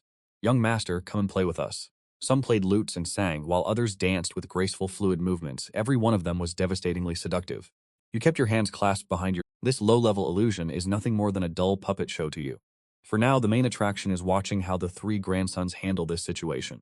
A seductive illusionary demoness coils herself around Lia Ocean, her jade-like hands resting directly upon his chest. Sword cultivator brother, the path of the sword is arduous. Why not join me in the cultivation of joyful Zen instead? But the next second, a piercing crystalline ring of a sword resounds in reply. Lia Ocean's face remains expressionless as he strikes the demoness directly in the face with his heavy sword, instantly forcing her back to her original form, a mere wisp of phantom light. You are obstructing my view. Lia Ocean speaks coldly. The spatial node here is flawed. If the sword force is applied at a 3-inch angle, this formation can be shattered. Having said that, he begins to gesture toward the empty air, completely ignoring the bevy of stunning beauties desperately casting seductive glances at him. Meanwhile, the scene unfolding on Li Go's side is even more bizarre. A swarm of demonesses surrounds that colossal golden egg. Little brother, come out. We are. The surface of the golden egg suddenly erupts, spewing out a massive pile of white bones. Covered in debris, the demonesses lose their composure, shielding their faces as they flee in terror. Elsewhere, Li Erha is riding on the back of Bai Ling, looking around in bewilderment when an illusionary demoness with fox ears approaches him. Little brother, why don't you see if my tail is soft? Li Erha takes one dismissive look and shakes his head. The fur color is impure, the ends are split, and your ears are fake, aren't they? Finishing his critique, he buries his face into Bai Ling's thick fur and takes a deep breath. My wife is still the best, pure, natural, and pristine. One sniff is enough to refresh the spirit. Bai Ling responds with a coordinated roar, a sky-shaking aura that instantly frightens the fox spirit until she dissipates into nothingness. In your heart, you feel both delighted and helpless. Delighted because these grandsons truly rely on their own strength to remain single. This level of base temptation is entirely unable to breach their mental defenses. Helpless because with such eccentric ways of thinking, unless you force them into a union in the future, it is likely that their bloodline will truly end with them. Enough, stop playing around. You lose patience and wave your sleeve, your immense emperor tier aura surging forward like a tidal wave. A sharp crack echoes through the hall, and the surrounding springs shatter like a broken mirror, dissolving into specks of light that vanish into the air. Finally, the true face of the palace is revealed. You are now standing within a vast grand hall. The architecture is incredibly stark. Aside from a crystal coffin floating in the center, there is nothing else to be seen. Beneath the crystal coffin lies a spiritual spring eye, unceasingly providing a rich flow of spiritual energy. Hong Chen, you gaze upon that coffin, your expression flickering slightly as you step forward. Your three descendants curiously follow. Li Erha cannot help but ask, Old Ancestor, is this the coffin of the Hongqian Empress? Why does it? You do not answer, remaining silent as you look at the figure within. It is a woman dressed in brilliant red wedding attire. Her eyes are closed, her beauty peerless. Even after 100,000 years, the Empress's aura, that once swayed all living things and stood in solitary supremacy, is so overwhelming that others dare not look directly at her. Her body has not decayed. Even her life force remains unbroken, as if she were merely slumbering through a long, deep sleep. And upon her chest, where her hands are clasped, lies the other half of a red jade pendant. You slowly draw out your own half and place it down with a gentle motion. With a soft click, it fits perfectly. As the two pieces become one, the entire hall suddenly illuminates with a brilliant red glow. The next moment, the crystal coffin slowly creaks open and a terrifying great emperor's might erupts, pinning Liaoshin and the others to the ground, rendering them unable to move. A sigh suddenly echoes through the hall as the woman in the coffin slowly opens her eyes.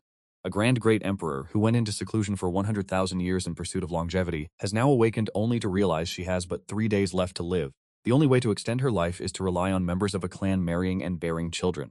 Thus, to prepare for meeting your future descendants, you personally led a team to excavate the mausoleum left behind by the Hongqian Empress before her ascension.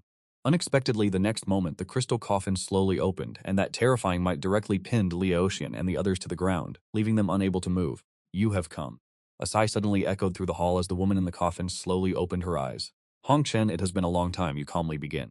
Your voice carries a trace of tenderness you yourself did not notice. You also know it has been a long time. The peerless empress slowly sits up, the corners of her mouth curling into a smile both beautiful and desolate. You made me wait in this coffin for 100,000 years. Did you not say you were going to pluck the stars for me? And what of it? Hearing this, your aged face flushes red and you rub your nose in embarrassment. This scene nearly causes the eyes of the three descendants, still pinned to the ground, to pop out of their sockets. This is the peerless empress from 100,000 years ago, yet she is actually the confidant of their old ancestor. The Hongchen empress laughs in anger as she slowly steps out of the coffin. Li Changsheng, you are still as you were, but it seems you have yet to take that final step. You calmly look her straight in the eyes. Though I am a great emperor, I find it difficult to escape the erosion of time. On the contrary, you used the Hongchen heavenly sealing art to seal yourself here. Could it be that you were waiting for an apology? What need do I have for an apology from you? The Hongchen empress's gaze suddenly turns cold as she abruptly points toward the three people trembling behind you. Who are they? You introduce them nonchalantly. These are my descendants. Descendants? Empress Hongchen froze for a moment and then her killing intent erupted. You dared to father children with someone else behind my back, and an entire group at that. With a deafening boom, the temperature in the Great Hall plummeted to absolute zero. Cold sweat poured down your back as you scrambled to explain. It is a misunderstanding. These are truly the descendants of an adopted son. Empress Hongchen stared at you with suspicion. You immediately raised your hand, acting as if you had nothing to hide. If I have uttered even a half-truth, let me be struck by the 5 heavenly thunders. Unexpectedly, the moment the words left your lips, a thunderous boom erupted outside. The atmosphere instantly became stiflingly awkward. Empress Hongchen let out a cold laugh. It seems even the heavens refused to believe you. She waved her sleeves, discarding her previous demeanor to restore her imperial dignity. Since you are here, I shall no longer pretend. This remnant soul of mine cannot endure for much longer. I can bestow upon you my inheritance, my imperial weapons, and my elixirs, but I have one condition. Hearing this, you let out a long sigh of relief. State your condition. Empress Hongchen spoke each word with chilling clarity. I want you to marry me right here, right now. Otherwise, I will detonate this tomb and we shall perish together. The moment these words were spoken, you turned to stone. The 3 descendants on the ground were even more astonished. Facing this sudden forced marriage and looking at the woman who had waited for you for 100,000 years, your heart was a whirlwind of complex emotions. After a long silence, you suddenly burst into laughter. Very well, is it not just a wedding? I accept. Having said that, you stepped forward and firmly grasped Empress Hongshen's hand.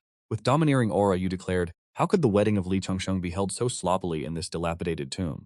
Follow me outside. I intend to announce this to the 9 heavens and 10 lands. Empress Hongchen is my woman, and I, Li Changsheng, will host a wedding for her that will shake the heavens and earth.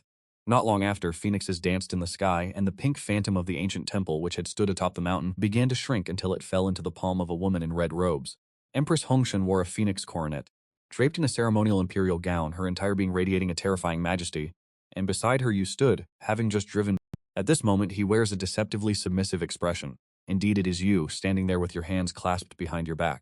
You attempt to project the majesty of a great emperor, yet your mouth remains stiff, and your eyes fail to conceal the spirit of a loyal servant. As for Li Aoshan and his 2 companions, they resemble 3 newly hatched ducklings, shrinking their necks in fear, not daring to breathe too loudly. In the distance, the Hongchen Empress stands watching. The powerful experts who had come to witness the spectacle find their resolve faltering, their eyes reflecting an urge to retreat. Then, beneath the astonished gazes of all the cultivators in the eastern wasteland, you take the Hongchen Empress by the hand and step onto the 9-dragon war chariot. Standing upon the dragon's head, you draw a deep breath, channeling the power of an emperor. Your voice resonates across the entire eastern wasteland. Listen well, you youngsters. Today is an auspicious day. Not only have I unearthed an imperial weapon at Luofeng Slope, but I have also managed to reclaim the Hongchen Empress from 10,000 years ago. After careful deliberation, we have decided to rekindle our past destiny and join in marriage. 3 days from now, the Changsheng Li clan shall hold the grand wedding. Let all 10 realms and 10,000 clans come to offer their blessings. Those who fail to attend or arrive empty-handed shall face the consequences. You pause deliberately at these words. Beside you, the Hongchen Empress lets out a cold hum, her world-destroying aura instantly shattering the clouds for 10,000 miles. You immediately seize the opportunity to add, to ignore this invitation is to slight my wife. You shall bear the consequences yourselves. With a thunderous boom, 1,000 waves are stirred. The entire eastern wasteland erupts in chaos, a grave robbery that has unearthed an empress as a wife. What manner of godlike manipulation is this? Yet the atmosphere aboard the 9-dragon war chariot is somewhat peculiar. The Hongchen Empress sits upon a grand chair, her beautiful eyes assessing the 3 descendants before her. Li Aoshan and the others kneel on the deck, cold sweat pouring down their faces. This is a living legend, one even more formidable than their own ancestor. Li Era stiffens his neck and probes, great-grandmother? Upon hearing this, the Hongchen Empress narrows her phoenix eyes, a killing intent radiating outward. Who are you calling that? Does this empress look so old to you? Li Erha is instantly struck with terror, and the fur of Bai Ling, whom he holds, stands on end. Call her matriarch or celestial fairy. You signal to them frantically from the side. Celestial fairy. The 3 of them immediately catch on. They shout in unison, and only then does the Hongchen Empress nod in satisfaction, pulling 3 items from her sleeve. A first meeting. Take these scraps and find some amusement. With a crisp, clanging sound, 3 treasures radiating brilliant light fall heavily onto the deck of the ship. Ocean reaches out to pick up a broken sword, and the moment he grasps it, a sharp, piercing sword intent surges directly into his sea of consciousness. This is a shard of the immortal slashing sword, harboring the true essence of the supreme sword Tao within. Next, Go picked up a drab gray stone. As soon as his divine sense swept over it, he jumped up in shock. Chaos heaven-mending stone. With this, my Xuan Wu could even withstand a strike from a true immortal. Meanwhile, Li Erha hugged a glowing pearl, drool streaming down his face. Myriad Beast Spirit Connection Pearl. Wearing it not only allows one to understand the language of all beasts, but also grants the ability to suppress their bloodlines. This is far too precious. In the next moment, the 3 of them clutched their treasures, moved to the point of tears. Once again, they shouted in unison, "Thank you, Fairy Sister." Fairy Sister, live for 10,000 years. You stood to the side, your eye twitching incessantly. Your heart bled. What a pair of spendthrift. You had just handed over items that even you craved to these 3 good-for-nothings. At the same time, at the Li family's eternal residence, Patriarch Li Zhantian was pacing back and forth in the ancestral hall with a group of elders. The old ancestor sent word that he wishes to hold a grand wedding. What kind of decorum is this? Great Elder Li Tong looked utterly distressed. With his hands hanging limply at his sides, he sighed. The old ancestor is already at that age. Furthermore, we have just held a longevity celebration for his descendant. And now, in a blink of an eye, the old ancestor wants to take a wife. The generation hierarchy is in complete disarray. The second elder's voice also trembled. That is the legendary god of slaughter we are talking about. If the couple happens to have a disagreement one day, will our entire estate be razed to the ground? Just as everyone was whispering in agitation, a dragon's roar suddenly echoed across the heavens. The 9-dragon war chariot tore through the void, its massive shadow instantly engulfing the entire Li family spirit island. Li Zhantian dared not delay, hastily leading all the clansmen to kneel. You descended from the sky hand in hand with the Hongshen Empress. Like a pair of celestial beings, you saw the crowd acting foolish and blind. Seeing them frozen in place, you cast a sidelong glance to signal them. What are you standing there for? Offer your greetings. Bai Li Zhantian stiffened his neck and cried out, his voice laced with tremor. The Hongshen Empress nodded slightly, her gaze sweeping over the members of the Li family before finally resting on several long-abandoned spirit mountains. This clan seems rather dilapidated. Li Zhantian's face instantly flushed crimson. Although the Li family claimed the title of an emperor clan, they had been in decline for 100,000 years. Indeed, they were currently quite substandard. Forget it. With a wave of her hand, the Hongshen Empress acted. The Hongshen abode she had brought with her suddenly rose into the air, hovering above the Li family spirit island. In the next instant, the great gate swung open, and countless spiritual meridians, like colossal dragons, soared forth, diving frantically into the earth of the Li family. Following this, an endless deluge of divine metals, precious medicinal herbs, and secret cultivation manuals descended like rain. In the blink of an eye, the plaza of the Li family was filled to the brim. Consider these as my dowry, the Empress of the Void remarked in a calm tone. Furthermore, I possess 3 divine palaces beyond the starry sky. In time, I shall have Zhantian go and claim them. As soon as these words fell, the Li family erupted into chaos. Ranks and seniority lost all meaning, for in the face of such overwhelming power, all worldly prestige was but passing smoke. The next morning, you massaged your aching waist, struggling to rise from the bed. The reserves you had accumulated over 100,000 years had been completely drained in a single night. Just then, a lazy yet clear voice resonated in your ears. Husband, are you awake? Your entire body stiffened. You jerked your head mechanically, only to see the Empress of the mortal realm sitting before the vanity, draped in a loose crimson phoenix fairy dress. She had shed the overbearing majesty she displayed on typical days, replaced by the gentle tenderness of a wife. Awake. Yes, I am awake. You offered a strained smile, struggling to straighten your back. You exerted yourself greatly last night, my husband, the Empress said with a faint, enigmatic smile, casting a glance at you before slowly rising and walking toward you. She then extended a jade finger and tapped it lightly against your forehead. With a muffled boom, a surge of primal force flooded from your brow directly into your depleted dantian. The Empress of the mortal realm, however, acted as if she had merely performed an insignificant task. She spoke indifferently. Though your vitality has recovered, your foundation remains damaged. Last night, she had used her life-bound mortal energy to mend your meridians, assisting you in restoring your peak state. Hearing these words, a warmth bloomed within your heart. You thought to yourself that while this girl is domineering, she is truly beyond reproach when it comes to you. System notice. Host and the Empress of the mortal realm have completed the great harmony of life, unlocking the hidden achievement, softening the hard with the soft. Rewards are being calculated. You have received 3,000 years of lifespan, the special constitution innate pure Yang Dao body, and the heaven grade formation map. 10,000 immortals converge. Hearing the system's notification, you were on the verge of tears. The innate pure Yang body. System, you have finally provided something worthwhile. Tonight, I shall reclaim my glory. You then took the opportunity to firmly grasp the hand of the Empress, looking at her with a sincere expression.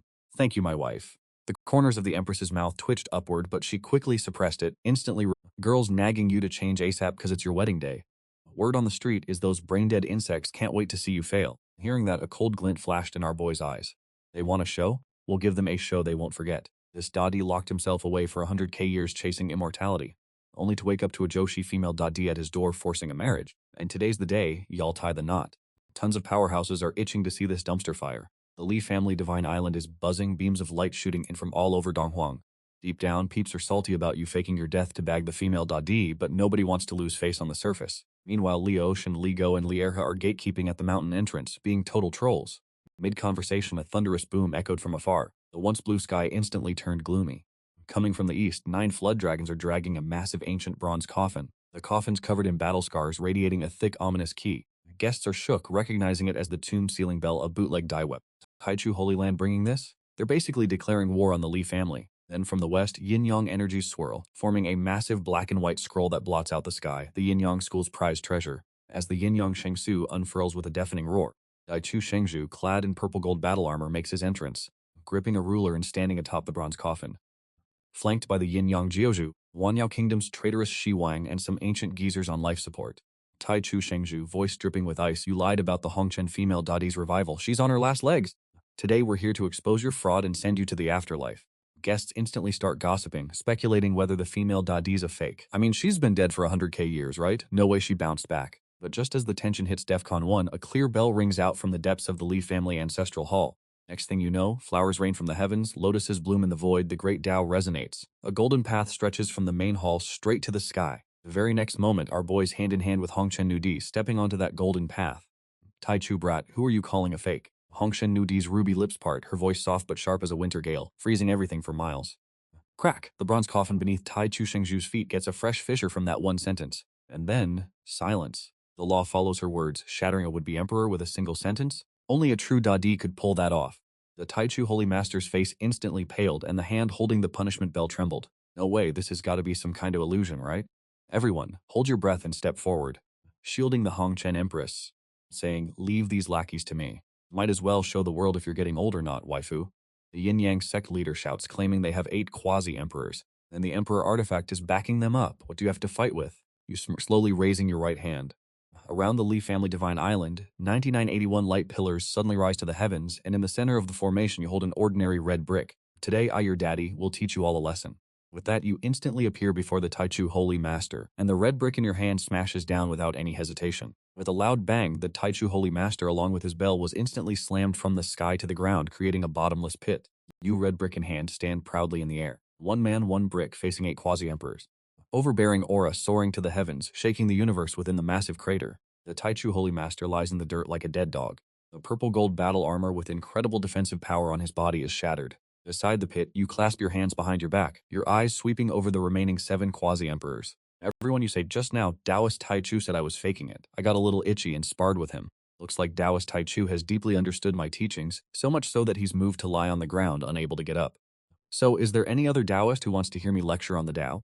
At this moment, the yin-yang sect leader's face so gloomy that it could drip water. He tries to stabilize morale, saying that your attack just now must have used some kind of forbidden technique that drains you. Right now, you're just outwardly strong but inwardly weak, trying to scare them off. The old monster from the Life Forbidden Zone also sinisterly chimes in, saying that the Hongchen Empress's source is a great elixir for prolonging life. Mentioning prolonging life, a glint of greed flashes in the eyes of the other old monsters. For them, who are nearing the end of their lifespan, survival is more important than anything. The Golden Lion King, betraying the Myriad Demon Kingdom, takes the lead and roars, turning sound waves into golden tides, bringing countless wind blades rolling towards you. Following that, the yin-yang sect leader forms hand seals, and the black and white array diagram above his head crashes down, transforming into a yin-yang millstone, determined to grind you into powder. The remaining 5 old monsters also unleash their natal magic treasures one after another. In an instant, the void shatters, laws are disturbed, and world-destroying energy instantly engulfs you. The Hongchen Empress's phoenix eyes turn cold. About to make a move, your voice comes from the center of the energy storm. Nice, if I can't even handle these shrimps and crabs, then what face would I have to get into her bed tonight? A surge of golden chi and blood, the most rigid and yang, erupted like a volcanic eruption. It shot straight into the sky, instantly dispelling the dark clouds. Boom, our boy takes a step forward, his entire body turning a pale golden glass-like hue. This is the supreme pure young body the system bestowed, immune to all evils, unbreakable by any law, achieving sainthood through the flesh. Facing the yin-yang diagram that covered the sky, this absolute unit isn't even using any divine techniques. He's just relying on his raw physical strength to throw a punch. Boom! The quasi-emperor weapon, passed down for tens of thousands of years, let out a miserable shriek under this punch, then shattered into countless specks of light. The yin-yang sect leader's natal magic treasure was damaged, causing him to frantically vomit blood, shouting in horror, "Why is your chi and blood so abundant?" Our MC completely ignores his shock, his figure flashing like a ghost, instantly appearing before that golden lion king. Taking advantage of it opening its bloody maw to roar, he raises his hand and directly tears out its throat. Then his arm applies force. Crack! The mountain-sized golden lion king is lifted like a baby chicken with one hand. "You like to roar, huh? Then become my hammer, fodder." With that, our boy swings the Lion King down fiercely, smashing it into the approaching old monsters in the sewage district. The magic treasures released by those old monsters were smashed into chaos by this thick-skinned, fat-furred lion. The Golden Lion King wailed miserably. It felt like it wasn't fighting but being used as a weapon. This scene is too savage. The guests below watched with dropped jaws, their chins hitting the floor. Then, like throwing a sandbag, our MC hurls the Golden Lion King outwards, right at the yin-yang sect leader, who was still vomiting blood like a broken faucet. Boom! The two figures collided violently in midair, instantly turning into a shooting star, crashing heavily into the distance. At this moment, only 5 old monsters from the Life Forbidden Zone remained at the center of the battlefield. Though they looked pathetic, their eyes gleamed with even more madness. The weakened elder leading them shouted, "Form the formation. Use the corpse poison immortal extermination formation." The next second, the 5 people quickly took their positions, simultaneously opening their mouths and spitting out a mouthful of original black blood. Whoosh! The void trembled and a pitch-black grand formation immediately formed. Then countless black poisonous gases poured out from the formation, even corroding the surrounding space into black holes. The weakened elder wore a smug expression. This was the corpse poison they had refined in the sewage dish. Even a great emperor would get corrupted and dissolved into foul liquid if they touched it. But our boy ain't dodging, he's straight up spitting a golden flame. That's the Taiyang Zhenhuo, the innate divine power of a pure yang body. Next, the golden flame transforms into a roaring fire dragon, charging into the black poisonous gas. The next second, it's like throwing water into boiling oil. Those corpses, thought to be able to corrode even a great emperor, before Taiyang Zhenhua, were incinerated in less than a breath.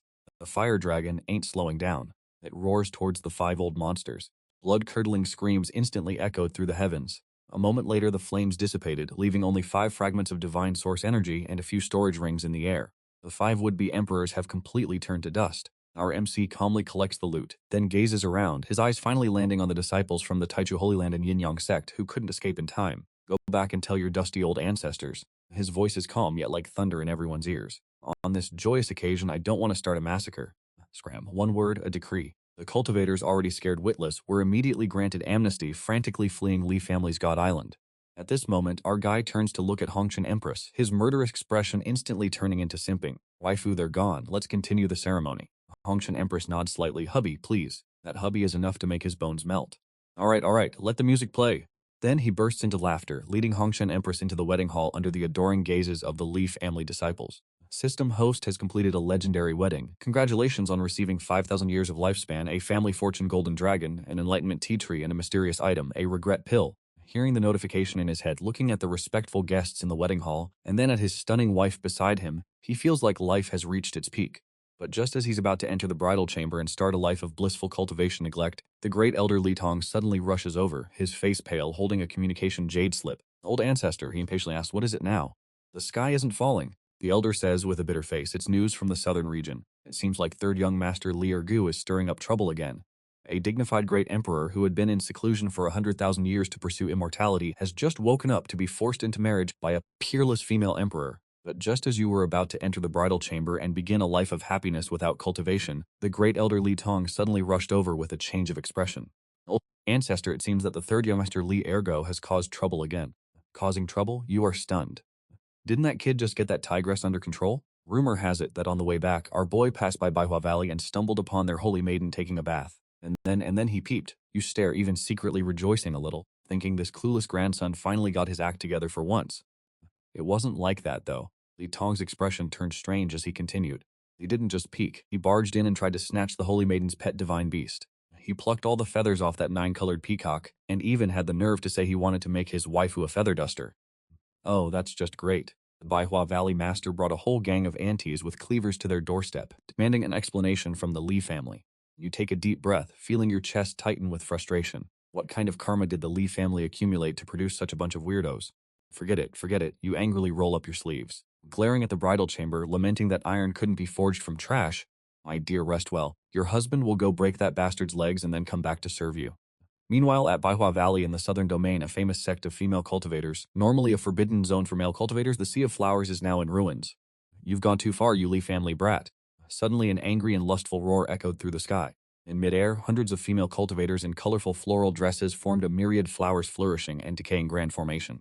Countless petals transformed into sharp, flying swords, rushing towards the center of the formation like a storm. There Li Erha, riding on the back of Baihu, who had returned to battle mode, tightly gripped a bunch of shimmering divine feathers. While commanding Baihu to dodge, he shouted indignantly, "Hey old hag, are you even being reasonable? I already said I didn't peek at your disciple, bathing. Besides, what's wrong with plucking a few feathers? It has so many. Losing a few won't make it bald. Do you guys really have to be so petty?" The formation's master, Baihua Valley Master Wawuli, was so angry she spat out a mouthful of old blood, slamming the dragon-headed crutch in her hand onto the ground. "Shameless thing, not only did you barge into the forbidden area to disturb us, but you also forcibly plucked the feathers of our sex guardian divine beast. Those are the 9-colored peacock's natal feathers, cultivated for 3,000 years. And you say it's just a few feathers?" With a command, the rain of flowers in the sky immediately turned crimson. Baihu, despite being the pampered and chubby royal demon emperor, was now screaming miserably from the beating. "Husband, I can't take it anymore. Should we just return them?" But Li Erha's face was resolute, clutching the bunch of feathers tightly in his arms. "This 9-colored peacock feather duster I'm making for her is part of her dowry. I can't lose a single feather." Seeing the great formation shrink, its withered power enough to kill a saint, Li Erha and Bai Ling are definitely dead meat. Just at this critical moment, boom, the sky suddenly cracks open a massive rift. A golden heaven-engulfing hand slams down with earth-shattering force. The next second, crack, the myriad flower wither and bloom formation, powerful enough to trap and kill even saints, shatters instantly under this colossal hand. Every petal sword turns to dust as Huawulei is shocked, forced back dozens of steps by the backlash. In a flash, a figure appears with hands clasped behind his back, standing atop the clouds. The Baihua Valley Master sure is majestic. My grandson may be a good for nothing, but it's not up to outsiders to beat and scold him. Changsheng the Great Huawulei finally sees who it is. Her face instantly turns pale, the dragon-headed cane in her hand nearly falls. Suppressing her fear, she bows respectfully. Terror still lingers in her eyes. "Great Emperor, forgive us. It's not that we don't show respect, but your esteemed grandson's actions were too outrageous. He barged into our Holy Maiden's bathing area and severely injured our sex guardian divine beast. If we don't report this, how can Baihua Valley maintain its reputation?" Hearing this, Changsheng the Great's face darkens as he looks down at Li Erha below. "What's the story? Did you really peep at someone bathing?" "I was wronged, Ancestor," Li Erha cries, raising the handful of peacock feathers in his hand, tears welling up. "I was passing by Baihua Valley and saw that peacock with such beautiful tail feathers. I thought Linger would definitely like them, so I borrowed a few. Who knew that the Holy Maiden would be soaking in the pond nearby? At that moment, all I saw was the peacock. That Holy Maiden isn't even half as beautiful as my Linger." The Baihua Valley Holy Maiden, now wrapped in a thick robe, is still utterly embarrassed and nearly faints upon hearing these words. And Changsheng the Great is left speechless. Though he's cursing Li Erha 1,000 times over in his heart, his instinct to protect his own family explodes in front of outsiders. "All right," he says, waving his sleeve dismissively, "I understand the situation. This kid may have some issues with his brain, but his crimes don't warrant death." He pauses. He then takes out a jade bottle from his storage ring. "Here's a 9-revolution life transformation pill, plus a bottle of myriad spirit milk. Feed it to that peacock. Its feathers will grow back in no more than 3 days. It might even help its bloodline evolve. As for disturbing your esteemed sex Holy Maiden," he hesitates, then throws out an ancient scroll. "This is an Emperor-grade yin cultivation technique, 100 flowers chaotic flow." Huawulai fumbled to catch those items, her divine sense barely skimming over them before her breath hitched. "An Emperor-tier cultivation manual and a divine pill to evolve spirit beasts. This isn't compensation, it's burying 100 Flowers Valley alive in cash." Her towering rage instantly dissolved into thin air, replaced by the pleasure of being shamelessly bribed by a sugar daddy. This is far too precious." Hua Wulai swallowed hard, her attitude doing a complete 180. "It's actually just a misunderstanding. His romantic naivete, that's just young master simping for his waifu. This is true love, y'all." The surrounding 100 Flowers Valley disciples exchanged dumbfounded glances. 1 second they were demanding he be torn to shreds, the next it's all true love. As expected, money can make even demons obey. If it's his son who's starting, then let's just forget about it. You couldn't be bothered to waste words on them, your big hand sweeping up Li Erha and Bai Ling like picking up chicks. "Wait, Ancestor," Li Erha squawked midair. "This little chicken's feather pants aren't finished yet. And there's still a plume on my head." "Shut your beak," you smacked the back of his head, "keep yapping." "This old man and master. After 2 nights of combat plus the system's boost, your cultivation is completely stable, and you can even vaguely touch the threshold of the Hongchen Immortal Realm. Now this is the life." You stretched, about to check if those grandkids were slacking off. Suddenly, the system's notification chimed in your mind again. "Ding, emergency mission activated. The host's soaring family fortune has attracted the attention of some upper realm forces. Mission objective, the 4th generation descendant is about to be born." Please welcome the arrival of a congenital full-level genius and repel the upper realm snatchers. Mission reward: unlock the Family Ascension main quest line. Unlock the interdimensional teleportation gate. Hearing that, you paused, your eyes flashing. Upper realm snatchers, huh? Looks like Dongwon can't hold me back anymore. Then you looked up at the sky, your gaze piercing through the 9 heavens and 10 earths, seemingly seeing a wider world. You guys want to play? Then I'll play big with you. Issue the order. The whole clan gathers. Prepare for battle. A dignified great emperor secluded himself for 100,000 years just to pursue immortality. Now he's barely woken up and already being eyed by upper realm forces. At this time, it had been 10 months since the great battle that shook Donghuang. For the past 10 months, every major holy ground has been on total lockdown. Even the most restless forbidden zones of life are playing dead. But inside the Li Changsheng clan, tensions are higher than ever, even worse than when they were fighting off those 8 quasi-emperors. All because the godly son, Fei Lingshu, is about to pop. This is the first direct descendant born in the Li family in like 10 millennia. Outside the delivery room of Wenjian Hall, the energy is off the charts. Someone who didn't know any better would think they were imprisoning some legendary demon. You drag the Hongshan Empress along to watch the drama. But as soon as she arrives and sees what's going on, she almost blows a fuse. I mean, the delivery room is surrounded by thousands of razor-sharp swords. All the blades are pointed inward, aimed straight at the delivery room entrance. There's even the faint sound of thunder crackling in the void. Bro, they've activated the highest level killing formation. At the heart of the formation, we've got soon-to-be dad Leo Ocean gripping a massive sword, face colder than ice. He's straight up glaring at the delivery room door. The Hongshan Empress is wide-eyed. Even with her vast knowledge, she's never seen anything like this. She can't help but blurt out, "Is this a birth or an exorcism?" Her blood pressure is through the roof. She's past caring about her image. She charges, and with one mighty kick, she smashes the formation eye of this 10,000 swords return to sect formation. A massive explosion rocks the place as the formation shifts. Laya Ocean whips around, murderous intent blazing, but when he sees it's you, he reins it in, but still tells you to back off to a safe zone, all serious-like. Without a word, you flick Leah Ocean on the forehead. Your waifu's inside giving birth, and you're setting up a 10,000 swords execution formation? What's the big idea? Leah Ocean rubs his forehead, looking wronged as hell, and explains. Based on his observations over the past 10 months, every time the kid moves, it's accompanied by sword energy. Clearly, it's a supreme sword fetus. He's worried the kid won't be able to control the sword energy inside Qingshui, or worse, will want to ride on a sword and roam the world right after being born. So he set up this formation. Just so that as soon as the baby comes out, he can suppress it with sword intent. To let it know who's the daddy. You just stare, dumbfounded. The Hongshan Empress and the surrounding elders exchange shocked glances. You can't help but yell, "Suppress your head." It's a newborn, how's it supposed to fly on a sword? Lai Ocean mutters under his breath that he could fly on a sword at 3 years old. At this point, you're just tired. You're even starting to wonder if this damn male jealousy is truly etched into the Li family's bones. Then you wave your sleeves, retrieving the entire sword formation, and pull out a bunch of items from the system space that are completely out of place. A pink rattledrum, a soft spirit beast carpet, and 10,000-year spirit milk emitting a milky fragrance. There's even a luxurious baby stroller carved from divine essence. In an instant, the originally fierce egg-shaped space transforms into a children's playground filled with joyful atmosphere. Lai Ocean looked at the pink rattledrum, his brow furrowed, worried that this fragile thing would erode the child's Dao heart. You're speechless with anger, forcing Li Ocean to take a jade bottle filled with beast milk, ordering him to stand still and train the baby. An hour later, the world changes. The originally clear sky is suddenly covered by endless purple ki. Immediately afterward, the void trembles, countless sword cries echoing from every corner of the eastern wasteland. Whether it's ordinary iron or spiritual artifacts, even some dormant holy weapons automatically leave their sheaths at this moment. The sword tips point towards the Li family, as if paying homage to an emperor. The grand elder Li Tong is so excited that his beard trembles, loudly exclaiming, "This is the phenomenon of myriad swords paying tribute. This child is truly a congenital sword Dao Supreme." You are also overjoyed. Looks like the system didn't lie to me. He's truly a top-tier congenital human. But just as everyone is anticipating, the purple clouds in the sky suddenly condense into a colossal, towering phantom. That phantom is still a baby, but with his hands clasped behind his back, arrogantly standing on the clouds, his eyes revealing a wild above the heavens and earth, "I alone am supreme aura." Opposite him, great Dao laws manifest, condensing into countless alluring fairy phantoms, trying to approach him. The next scene shocks all cultivators in the eastern wasteland. The baby's phantom has a cold expression, slapping away all those fairy phantoms one by one.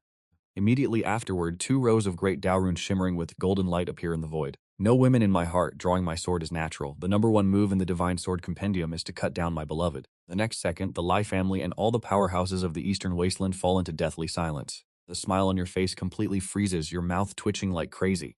Hongjin the Empress sighed helplessly, covering her forehead. It's over, beyond saving. Just at this moment, Leoshan's eyes light up again. Shaking the milk bottle excitedly, his whole body trembling, shouting loudly, Azek followed by a crisp pop. You wave your hand and slap him hard, directly sending Leoshan flying to the ground. Oh destiny, you look up to the sky and sigh, tears welling up but not falling. Is the Li family doomed to be cut off in the fourth generation?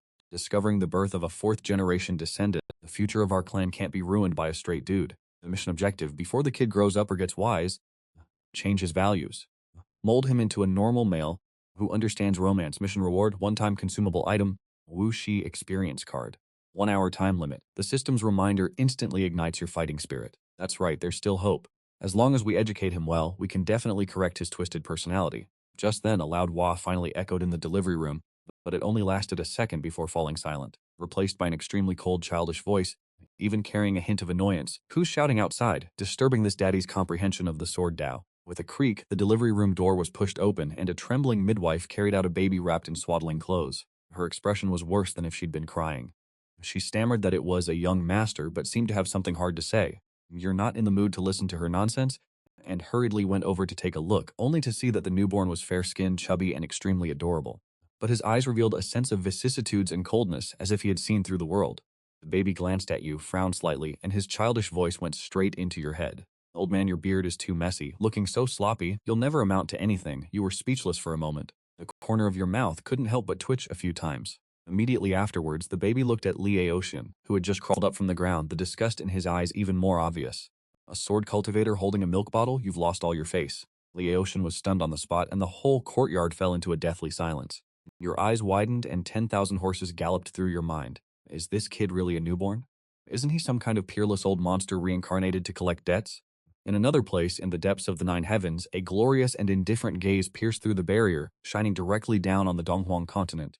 That place is a vast world with swirling qi, a floating palace called the Upper Realm, and a magnificent palace engraved with Taishang Gong.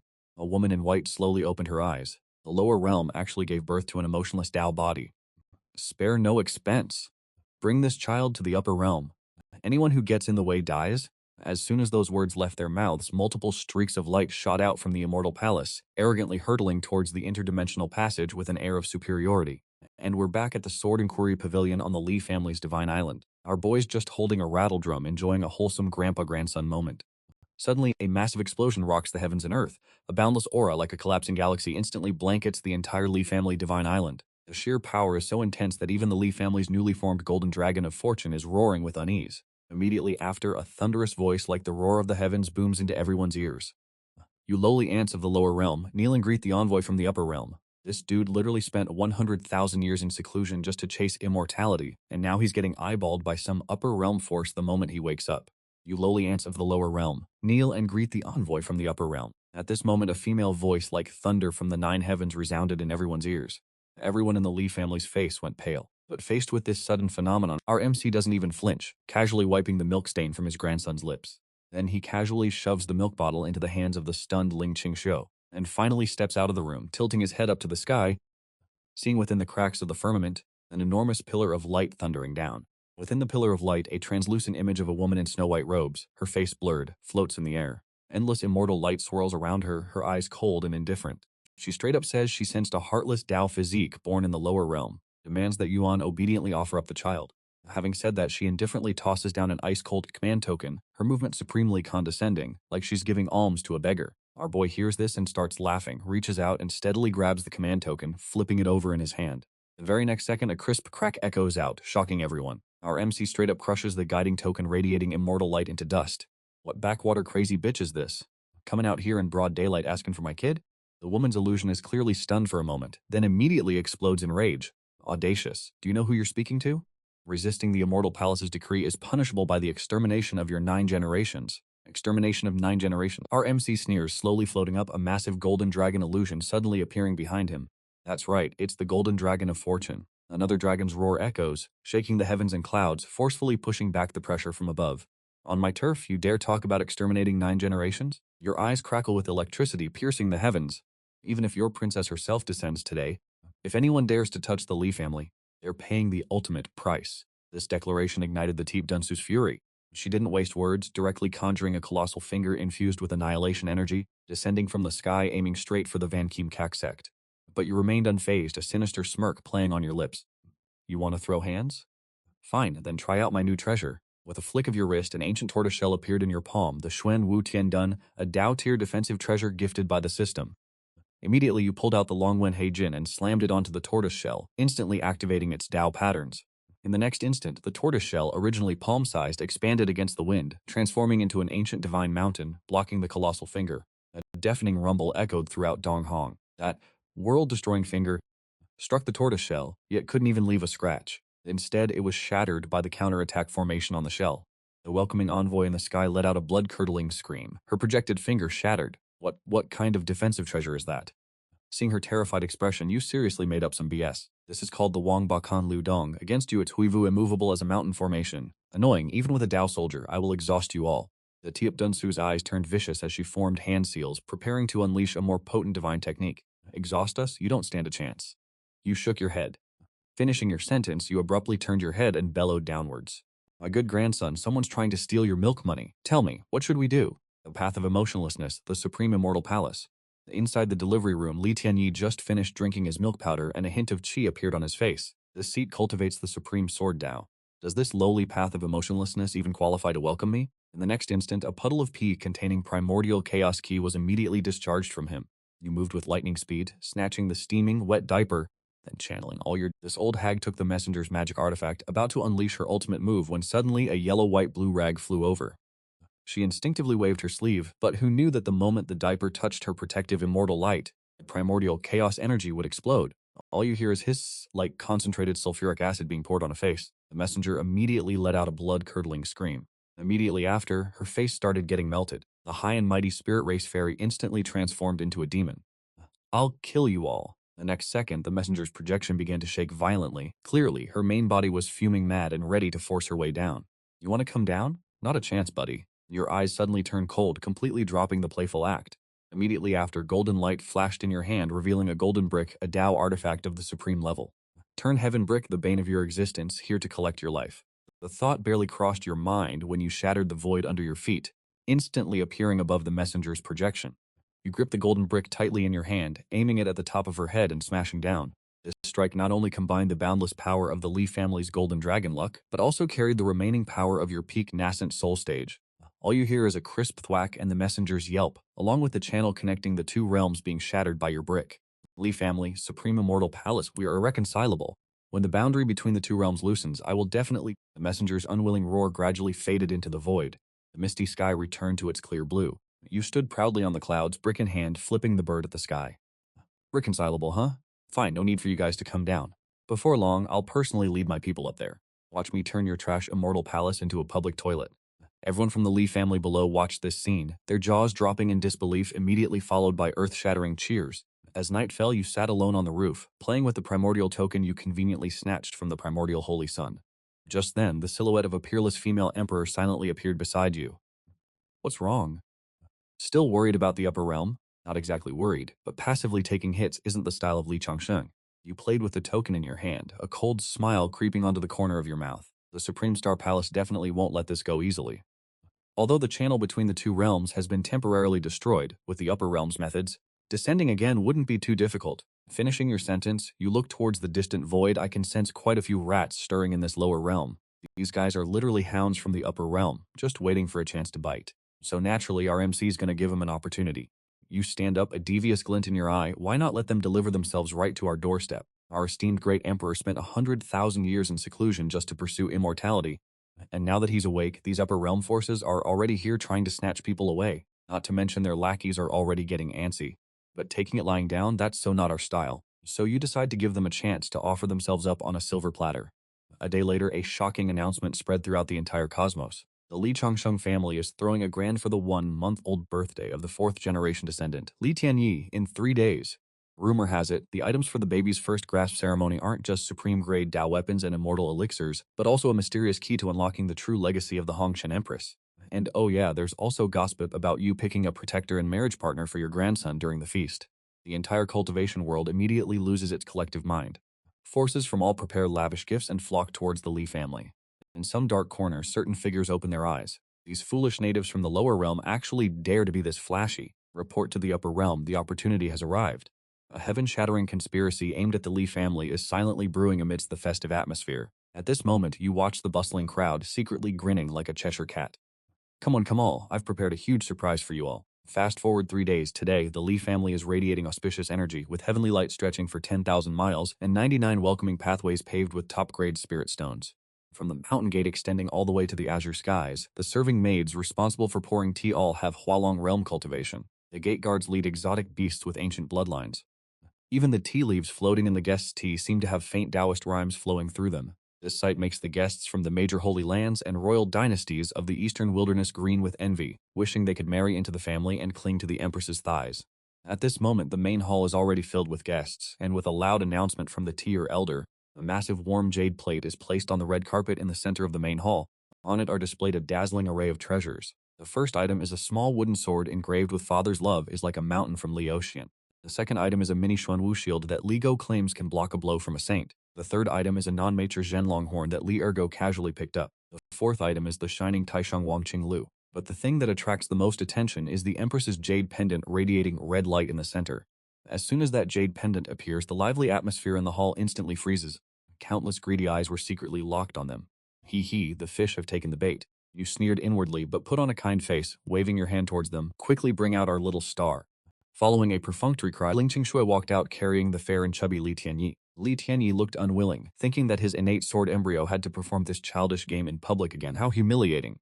Tianyi, go pick something you like. Ling Qingshui gently placed the baby on the plate.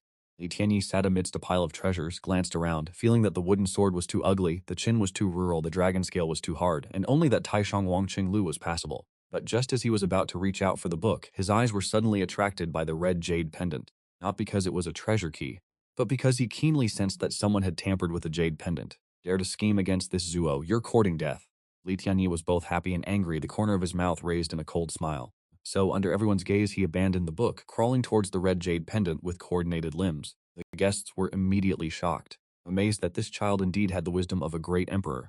But just as Li Tianyi's hand was about to touch the jade pendant, a loud shout suddenly rang out from the crowd, "Do it!"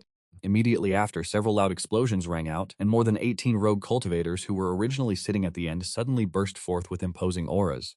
They were wearing black cloaks with skull patterns. Their aura was gloomy and eerie. They were actually assassins from Huangquan Men. Not good, that's a quasi-emperor aura. 3 quasi-emperors? This sudden change caused the entire venue to instantly descend into chaos. A black-robed man at the lead released a dark formation diagram, instantly sealing off Liaoxian and Ling Qingshui's retreat, while his claws transformed into ghost claws, rushing straight towards Li Tianyi and the jade pendant on the plate. Hahaha, Li Changsheng, you never expected that we had already tampered with your clan's protective formation. The black-robed man laughed wildly, his eyes full of triumph. They had received instructions from the Taishang Xiangong in the upper realm to coordinate internally and externally, all for a single thunderous strike at this moment. But facing this sudden deadly attack, you sitting in the main seat not only didn't move, but calmly uttered 6 words. Li Go, release the hounds. Li Go's excited reply echoed under the main hall. In an instant, dense formation patterns lit up on the originally shiny ground. This wasn't any clan protection formation at all, but the Juyu Shidi Duanzijue Sunken that Li Go had painstakingly arranged. As the formation was activated, hundreds of dragonhead waterspouts. That's a rare poison concocted from countless toxic herbs and fluids. Oh no, it's poison, hold your breath. The black-robed figure panicked, trying to erect a protective barrier. But the next second, they were horrified to discover that the poisonous gas wasn't affected by their Lian Li barrier. It directly burrowed into their bodies through their pores. Li Changsheng, you're so despicable, using poison. The lead quasi-emperor assassin managed to shout a final cry. Don't get cocky, we still have a backup plan. Void transfer? Saying that, he crushed a talisman. It was a realm-breaking talisman bestowed by the upper realm, capable of ignoring spatial blockades and forcefully teleporting targets. The next second, a silver pillar of light instantly enveloped Li Tianyi on the altar. Crap, it's spatial law. The Grand Elder Li Tong was pale with fear. Hurry, stop him! 10,000 years of secluded cultivation just to pursue Changsheng. And now, just after waking up, upper realm forces are here to snatch him away. At this moment, a silver pillar of light immediately enveloped Li Tianyi on the altar. Danger, it's the law of space. The Grand Elder Li Tong was so scared that his face turned pale. Quickly stop him. But you remained calm. No need to stop them. Come out, Tower of Abundant Children and Blessings. Immediately after, you moved a thought. A 9-story exquisite pagoda suddenly flew out from between your eyebrows, instantly transforming into a gigantic object hundreds of feet tall, hovering over the main hall, suppressing everything according to your command. The pagoda spun, showering down myriad rays of golden light. The silver light that was originally meant to teleport Li Tianyi away shattered into scattered sparks under the illumination of the golden light with a crack. No, how is this possible? That was an upper realm immortal talisman. The black-robed leader completely fell into despair. At this point, the poisonous gas within the main hall was precisely controlled by the formation, targeting only the assassins. The other guests, although scared witless, were unharmed. You walked up to the black-robed leader, looking down at him and said, "Tell me, what benefits did the upper realm give you that made you come here to throw your lives away?" The opponent gritted his teeth and grunted. Clearly, his loyalty had sunk deep into his bones, pretending to let you kill or chop him. Want to die? It won't be that easy. I sneered and turned to look at Li Tianyi on the altar.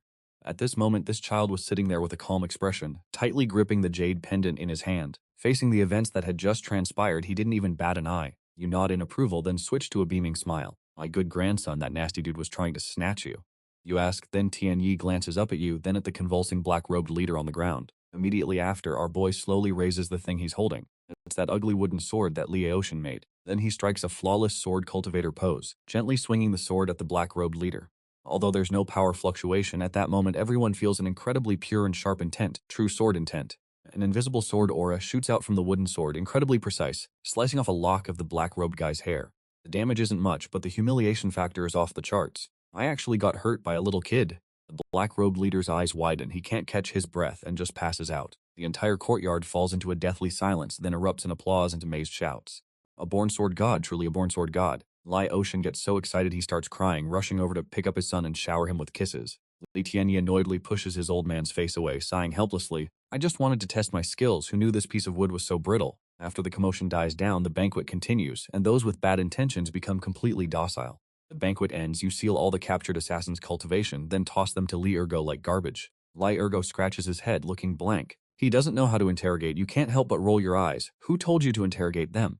Haven't you been researching the perfect beast integration recently? These guys are good and meaty for you to experiment on, or for your precious spirit beasts to practice on. Hearing this, Li Ergu's eyes light up, excitedly dragging a bunch of half-dead quasi-emperors away. With everything settled, you return to the secret chamber, taking out Hongshan Nudi's jade pendant and the interrealm communication charm you snatched from the black-robed guy. The communication charm is faintly glowing. Clearly the upper realm people are anxiously asking about the results. You inject a wisp of spirit energy to connect, and a dignified and urgent voice immediately comes from the other side.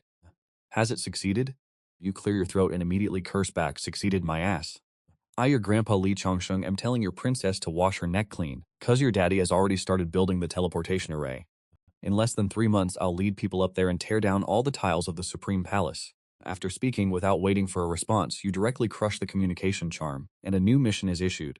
Counteract attack the upper realm. Host is required to gather all the materials to build an interrealm teleportation array within 3 months, including space crystals, void bone fragments, boundary wall shards, and so on. 3 months, huh? Hearing the system's prompt, you stroke your chin, your eyes looking towards a certain spot on the table. Heard that the old Long Wong of the Shihai Longgong has a boundary wall shard, and he also has a hot daughter, right? Thinking about it, the corner of Yi mouth lifts slightly. "Heatherd, bro, your lucky day has arrived." Elsewhere, on the divine flame peak of the Divine Island, this place is perpetually ablaze with crimson light, surging with heat waves, and is also the biggest headache for the clan besides the cautious peak. Because there is a madman here, the third divine son of the Li family. Li Tiezhu puts his hands behind his back, steps on the void waves of fire, and looks towards the majestic crimson bronze palace. Immediately after, a loud crashing sound echoes. Our boy directly unleashes a great emperor's aura, forcibly shattering that 10,000-ton dragon-severing stone gate. The next second, a rumbling roar like a great bell rings out from deep within the divine flame peak. Who dares to disturb this daddy's 9 revolutions body tempering? Immediately after, a muscular youth, rippling with muscles like a dragon, rushes out. He is drenched in sweat, holding an Hunyuan heaven-cleaving hammer that is almost as tall as himself, and surrounded by swirling earth-core crimson lotus flames. But when he clearly sees that it is Yi, that ferocious aura immediately retracts, but the fervor and dissatisfaction in his eyes do not diminish at all. "Old Ancestor, aren't you supposed to be enjoying the good life in Wu Nu Huang? What are you doing in my backwater place?" Li Tizu places the large hammer on the ground, grumbling as he looks at the grandson before him. Yi's mouth can't help but twitch. This doesn't look like the divine son of a noble family. He's clearly just a crude blacksmith. So Yi forces a kind expression. "Tizu, don't forge anymore. Old Ancestor has arranged a marriage for you. It's the third princess of the West Sea Dragon Palace. Rumor has it that she not only has a noble status, but her family also owns a whole spirit stone mine." Not going. Li Tiezhu rejects it directly without a second thought, his eyes full of disdain. What use are weak creatures like women? Immediately after, he points to a black iron puppet behind him, showing off with fervor. "Old Ancestor, look, this is the black Vajra that I just refined. It is made entirely of 10,000-year profound iron, never tires, and can withstand heavenly tribulations for me. Can a woman do that? Can a woman withstand one hammer strike from me? Does a woman have such perfect runic patterns on her body?" Hearing these words, the veins on Yi's forehead bulge, but he is too lazy to say more to him and directly takes out a yellowed sheepskin scroll from his chest. Li Tiaju's indifferent eyes are immediately drawn to it, his nose even twitching, as if he has smelled the scent of a peerless treasure. He calmly explains, "This is a copy of the lost Jiguan Kule Genji of the ancient Gongshu family. Inside, it records the method to refine the legendary 12 Jin Ren." Li Tiaju's breath got heavy, his eyes bloodshot, looking more hyped than seeing a top-tier waifu 10,000 times over. Seeing the fish bite, you keep feeding the hook. Not only that, rumor has it the West Sea Dragon Palace's treasury has a chunk of deep-sea heavy iron. That's god-tier material for crafting puppet joints that can give life to the lifeless. If I become Dragon Palace's horse, then the old ancestor can forget about this stuff. Before you could even finish, Li Tiaju plopped onto the ground with a thud. For the prosperity of the clan, this son is willing to be a Dragon Palace door-to-door son-in-law. Just let me into the treasury. Hearing this, you're speechless for a moment. Although the goal was achieved, you still feel this grandson's motives are sus. But you're too lazy to call him out, just wave your hand. Alright, hurry up and clean up, wash away that sweaty stench, we're setting off immediately. Half an hour later on the Li clan's plaza, a warship with an ancient design but oozing with battle intent hovered, rising up. This is the wavebreaker that Li Tiju personally modified. The hull is covered in thick black iron armor with giant spirit energy nozzles mounted on both sides. With a loud boom, the warship instantly shot off like an arrow from a bow, tearing through the clouds as it sped towards the West Sea. The Great Emperor went into secluded cultivation for 100,000 years just to pursue eternal life.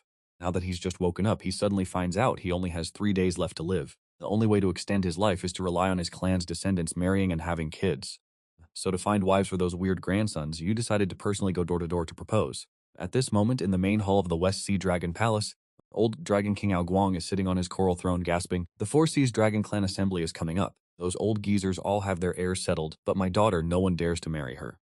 Turtle Prime Minister at the side carefully said, "Your Majesty, the third princess' personality may be a little headstrong, but after all, she's of true dragon bloodline. How about we hold another selection event?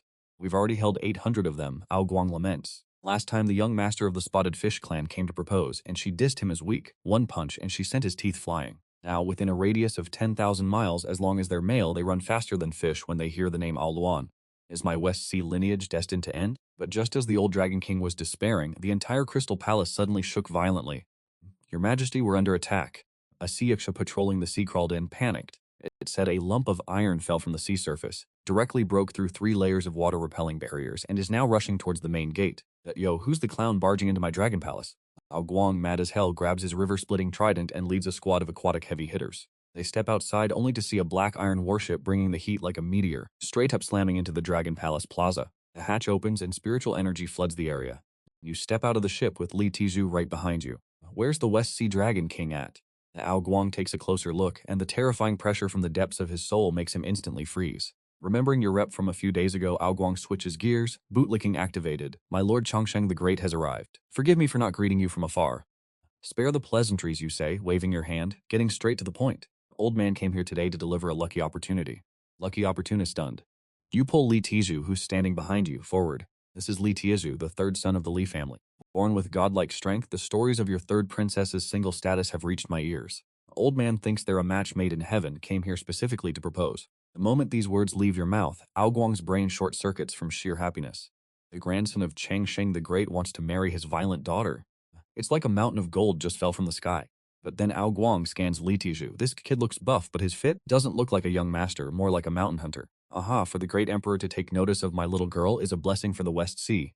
Ao Guang's hyped, but still a bit worried. "It's just that my little girl has loved martial arts since she was young, a bit of a tomboy, even swore an oath to only marry a martial arts master." He glances at Li Tiju, suspicion in his eyes. Can this simpleton beat his daughter, who has awakened the bloodline of the ancient demon dragon? Li Tiju, who is busy examining the paving stones, suddenly looks up when he hears this, a glint of gold flashing in his eyes. "Father-in-law, please rest assured." He takes a step forward, his voice booming. "As long as they don't use hacks, I'm gonna crush anyone in a fight. Just recently refined a magic item that needs a punching bag, so hurry up and bring out your daughter." You're watching this idiot and are speechless. This guy's EQ must have been burnt to a crisp in the furnace. Before long, the martial arts arena is packed with shrimp soldiers and crab generals, all looking for a spectacle. In the center of the arena, a young woman in gold and purple dragotorial armor stands proudly, a Fangshan halberd in her hand. That's Ao Luan. Though her looks are top tier, a murderous aura emanates from between her brows. "You're the one who wants to marry me?" Ao Luan holds her halberd, pointing it straight at Li Tiju. "Seeing how foolish you are, I advise you to scram now." But Li Tiju isn't hearing a word she's saying. Instead, he's staring wide-eyed at her armor, muttering, "Not bad material." Right after that, he actually takes 2 steps forward, reaching out to touch Ao Luan's armor. Yo, best girl, can I get a scale off you? And while you're at it, let me measure that spear of yours. Bro said, what? The whole arena just went silent. Ao Guang just shut his eyes in pure despair. Of course, the next second, Ao Luan loses it. This trash dares to ask for my scales and measure my spear. You're asking for death. Boom! The sparring arena floor explodes as Feng Tianhuaji comes crashing down on Li's head. They're about to step in, but then, bam! Unexpected plot twist incoming. Facing a guaranteed kill, Li Tiezhu doesn't even flinch, instead starts grinning like a maniac. Just the right time to test out the Han Tian puppet's defense. He says, tossing out a black metal ball. Crack, crack, the metal ball unfolds midair. Countless joints snap together, instantly transforming into a 10-meter tall puppet. Li Tiezhu flashes, merging directly into the puppet's chest. Beep! The puppet's eyes grant fist, slamming towards the Fang Tianhuaji. Kung, a deafening clang, the shockwave sends the shrimp soldiers and crab generals flying. Ao Luan feels an unstoppable force slam into her, sending her flying back dozens of meters. The black puppet? It just takes half a step back, not even a scratch. The hell is that thing? Ao Luan stares shocked at the steel monster that doesn't even have a trace of spiritual energy. Li Tiezhu's excited laughter booms from inside the puppet. Heh, woman, your strength's alright, but your skills are lacking. Next up, behold, Wan Jian Shifa. Crack, crack, the puppet's shoulders and chest suddenly split open, revealing a dense cluster of holes. Immediately after, countless rune-engraved arrows erupt like a storm. Ao Luan changes her expression, forced to frantically defend, creating a barrier of light with Feng Tianhuaji. The next second, the sparring arena is engulfed in flames. You standing on the platform can't help but praise, thinking, this kid actually combined refining techniques and formations to this extent. Inside the sea of flames, Ao Luan's once arrogant eyes now shine with an unprecedented excitement. Immediately after, she roars, transforming, directly becoming a 100-meter-long purple-gold divine dragon. Charging forward, the purple-gold divine dragon roars, slamming its powerful dragon body toward the black iron puppet. The Great Emperor closed up for a decade to find a wife. Now he has 3 days to live, and his life depends on marrying a family member. Charging forward, the purple-gold divine dragon roars, slamming its powerful dragon. Li Tizhu controlled the puppet, not retreating but advancing, immediately engaging with Zhu Long. Dust flew everywhere as the two colossal monsters went fist to fist, sparks flying from the impact. The surrounding people were dumbfounded as they watched. This isn't some martial arts tournament to find a spouse. It's clearly two ancient ferocious beasts fighting over territory. Half an hour later, the battle ended, and the martial arts arena was reduced to rubble. Li Tizhu's puppet had one arm broken, and Ao Luan, having reverted to human form, was bruised and panting. The two of them lay in the rubble, looking at each other. You're not bad. Ao Luan wiped the blood from the corner of her mouth, her eyes full of admiration.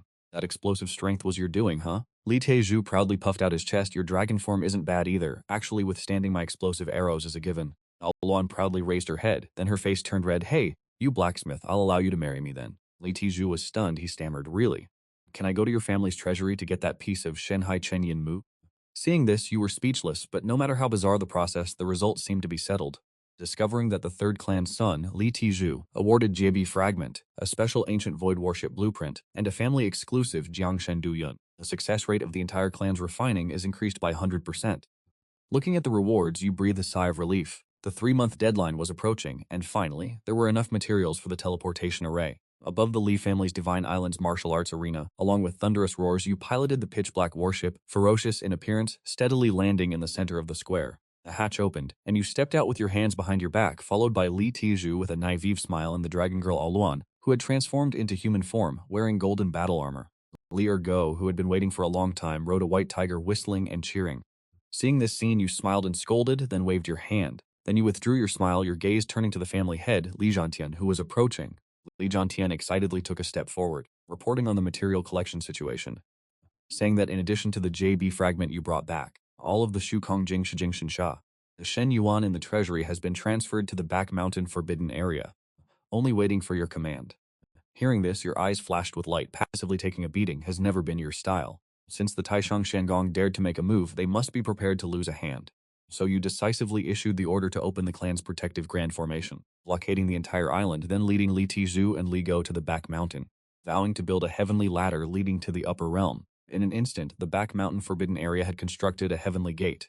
This place was originally the most spiritually rich area of the Li family, but now it had been leveled, filled with rare materials like mountains. Li Tizhu stares at the space-warping boundary shard, eyes burning with fiery passion. Our boy smacks his chest, guaranteeing that if we fuse that shard into the formation eye, and hook it up with the Daluo Zhou Tian teleportation array, we can for sure build a stable channel straight to the upper realm. You nod satisfied, then you order Li Go to handle security detail, because you definitely don't want any spatial turbulence messing things up, or worse, the enemy tracing us back. Li Go says with max confidence that he's prepped 3 fail-safes: void inversion, misdirection, self-destruct, and decoupling.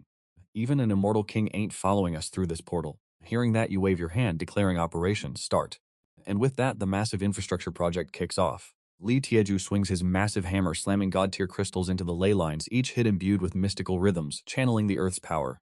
Li Go, meanwhile, dances through the formation nodes like a butterfly in a flower garden, scribbling layers of complex and cryptic defensive runes. And you're cross-legged in the void, summoning the multi-child blessing pagoda and the heaven-flipping seal. Two Emperor-tier weapons using the power of the earth to suppress the void, fully harmonizing all that chaotic spiritual energy. Finally, at dawn on the third day, as the first rays of light break, a soul-shaking rumble echoes across the heavens.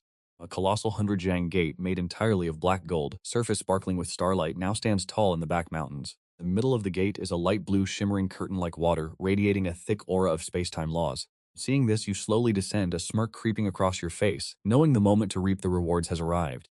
Noon before the portal, the elite of the Li family stream in and out. Even the guard dog has a shiny silver dog armor. You stand on the high platform, eyes sweeping over the strange but powerful expeditionary force, and can't help but chuckle. Li Aoshan, carrying a heavy sword, holds a baby still breastfeeding, saying that the spiritual energy in the lower realm is too weak, and wants to go to the upper realm to take a few breaths of pure energy. Just then, Li Tianyi, still in diapers, telepathically tells you that he senses the annoying aura of the Supreme Immortal Palace and wants to go hunt it down. You turn your head towards Li Go and see that he's not only fully armed himself, but has also given each of the 3,000 formation masters behind him a tortoise shell and a shield, essentially maxing out all defenses, able to withstand even heavenly fire and earthquakes for half an hour. The Urchu rides the White Tiger Queen, followed by a pack of roaring primeval beasts, screaming that they want to taste the flavor of the immortal cranes in the upper realm. Looking back at the violent duo, Li Tieju and Aoluan, standing on the shoulders of a 30-zhang tall golem. Aoluan, holding the Fangtian halberd, eyes burning with battle intent, saying that anyone who dares to block their path will have their bones broken. Looking at the fighting spirit of your descendants, you are very pleased and loudly praise them for being so spirited, but you immediately break into that signature grin. Quick reminder, everyone, we're civilized. We gotta grease some palms before we start throwing hands in the upper realm. Immediately, the family echoes. Got it, for love and peace, we'll make sure the Supreme Star Palace feels the warmth of family. You nod satisfied, then turn towards the giant portal, calling out softly. The next second, space ripples and the red-robed Empress appears beside you. She's not joining the army. She's staying behind to hold down the Li family fort. She straightens your collar, warning you to crush the Jade Talisman if you can't win. You laugh, when have I ever taken a loss? Then, you gesture towards the portal, ordering the attack. The next second, with a thunderous roar, the army floods into the light blue screen like a tsunami. This Grand Emperor spent 10,000 years in seclusion, chasing immortality. Now he's barely awake and already getting targeted by some upper realm trash, but taking hits ain't your style. So you're personally leading the clan to throw down. And today happens to be the Supreme Immortal Palace's once in 10,000 years emotion-severing ceremony. On the massive Jade Plaza, tens of thousands of female cultivators are sitting cross-legged. On the high platform, the Supreme Palace Master, Jueching Xianzi, is brainwashing her disciples with that bullshit Tao of ruthlessness. Just then, space suddenly starts violently churning. The usually gentle immortal clouds are instantly ripped apart by a savage power. Then boom, space shatters like glass and a massive black vortex appears in the sky. The elder in charge of security sees this and screams. Hundreds of flying swords shoot into the sky trying to stop this sudden event. But the next second, a menacing black iron warship bursts out and with a savage, overbearing attitude smashes through the swords. Then it comes crashing down in the center of the Jade Plaza. Instantly, dust and debris fill the air and tens of thousands of female cultivators scream and scramble back, losing their composure. The Supreme Palace Master abruptly stands up, her face green as she glares at the warship, about to scold these lower realm insects. But before she can even speak, the warship's hatch opens. You step out nonchalantly carrying the Fantian seal. Oh, everyone's here? Right on time. You clear your throat and wave at the Supreme Palace Master on the platform. Yo, I heard you guys are starved for some D and trying to steal my waifu. So, your daddy brought the whole family to give you some warmth. Saying that, you turn your head and shout loudly. Liao Tian, hold up your son so they can see what the right way to open the innate ruthless Tao body is. Liao Tian, Li Tianyi, stone-faced, looked at the stunned fairy maidens around him, his divine sense transmission echoing clearly, bored as hell. This place smells like a retirement home. The Grand Elder, hearing this, almost coughed up a lung. At her command, the entire profound Sky Immortal Island suddenly shook violently. Countless azure ice array patterns rose from the white jade ground, weaving into a colossal net that blotted out the sky. In an instant, the heavens and earth changed color and freezing mist descended. This Taisheng heartless grand array seals even space itself, leaving no gaps. On the high platform, the Taisheng Palace Master floated in the air, and with the point of her finger, the boundless frost chi transformed into tens of thousands of ice arrows like a galactic waterfall, roaring towards you and the entire Li family. Yet, facing an attack powerful enough to annihilate a whole kingdom, you didn't rush to act, but instead looked at the younger generation behind you, calmly instructing them. See this, kiddos? This is what they call the methods of immortals. looking all high and mighty, but in reality, they're just borrowing the power of heaven and earth to bully people, gower, defend. Li Go, though pale-faced, moved with lightning speed, hurriedly summoning the myriad mysterious turtle-suppressing heaven formation. Immediately, a giant black light shield soared into the sky, instantly transforming into a massive Xuanwu phantom, enveloping the warship and you within. As a result, the tens of thousands of ice arrows crashed into the Xuanwu phantom, only producing dense cracking sounds but were completely unable to move the light shield at all. Li Go, hiding in the turtle shell formation core, looked at the numbers on the compass, his originally terrified eyes gradually turning strange. Is this the attack intensity of the upper realm? Seems no stronger than a tribulation in the lower realm. According to my calculations, this formation can still hold out for 3 days and 3 nights. Seeing the attack ineffective, a female elder of the Taisheng Immortal Palace angrily shouted. The horsetail whisk in her hand transformed into 3,000 white threads, like spirit snakes emerging from their holes, trying to bypass the defense barrier to kill people. But Li Tichu coldly snorted, stepped forward to control the giant black iron puppet under his feet, telling Aoluan to give the opponent a taste of their own medicine. Aoluan, having transformed into human form, advanced heroically. The Fang Tian halberd in his hand swung, directly activating the thunder runes at the core of the warship. The chest of that black iron puppet cracked open, revealing dense barrels of thunder spirit cannons. Immediately, countless spirit energy bullets carrying abyssal purple lightning roared out, not only shattering the 3,000 white threads, but also exploding within the ranks of the Taisheng Immortal Palace, blasting the female disciples responsible for maintaining the formation until their faces turned ashen. The elders of the Taisheng Immortal Palace wore extremely ugly expressions, never expecting such an unprecedented magic treasure to be so powerful, yet you still haven't moved. Your gaze pierced through the battlefield, looking directly at the Taisheng Palace Master on the high platform and the Taisheng Ancestral Hall looming in the clouds behind her. You sense an ancient and even more powerful aura awakening within. So Aotian is going to meet their Saintess, huh? This swordplay of yours needs a whetstone, my guy. Liao Tian, hearing this, takes a step forward, voice like steel sword intent soaring as he challenges the Supreme Immortal Palace Saintess. A cold sword light flies out from the depths of the Immortal Palace, transforming into the chilling figure of Supreme's Lung Yue. She looks down on Liao Tian, saying straight up that a man with attachments can't master the sword. But Liao Tian shakes his head, eyes super firm, saying his sword is for protecting. Immediately, all the swords unsheathe themselves without wind. This time, the sword chi isn't just sharp, it carries a heavy, righteous aura like a mountain. The next second, two completely different sword intents clash in midair, and a shocking scene unfolds. That detached emotion sword chi looks absolutely unmatched, but when it meets Liao Tian's mortal realm protecting sword intent, it's like ice meeting a raging fire, instantly melting away. Lung Yue's face changes drastically, her body retreats rapidly, she feels her detached emotion sect is actually wavering a bit. On the high platform, the Supreme Palace Master finally can't sit still. She forms hand seals, awakening the ancestral founder's Dharma image. Instantly, the 9 heavens shake. A colossal Dharma image 10,000 zhang tall, radiating the pressure of a true immortal, condenses in the skies above the Supreme Immortal Palace. A majestic voice echoes through the clouds. The sound waves alone crack the Xuanwu light shield. The Li family's expressions change drastically. They're finally showing their trump card? You still hadn't made a move. Now you're finally doing something. Facing that sky-high true immortal Dharma image's pressure, you don't show even a hint of fear. Instead, you grin coldly. This dignified great emperor closed up for 10,000 years just to pursue immortality. Now he's barely woken up and he's being eyed by upper realm forces, but taking hits isn't your style.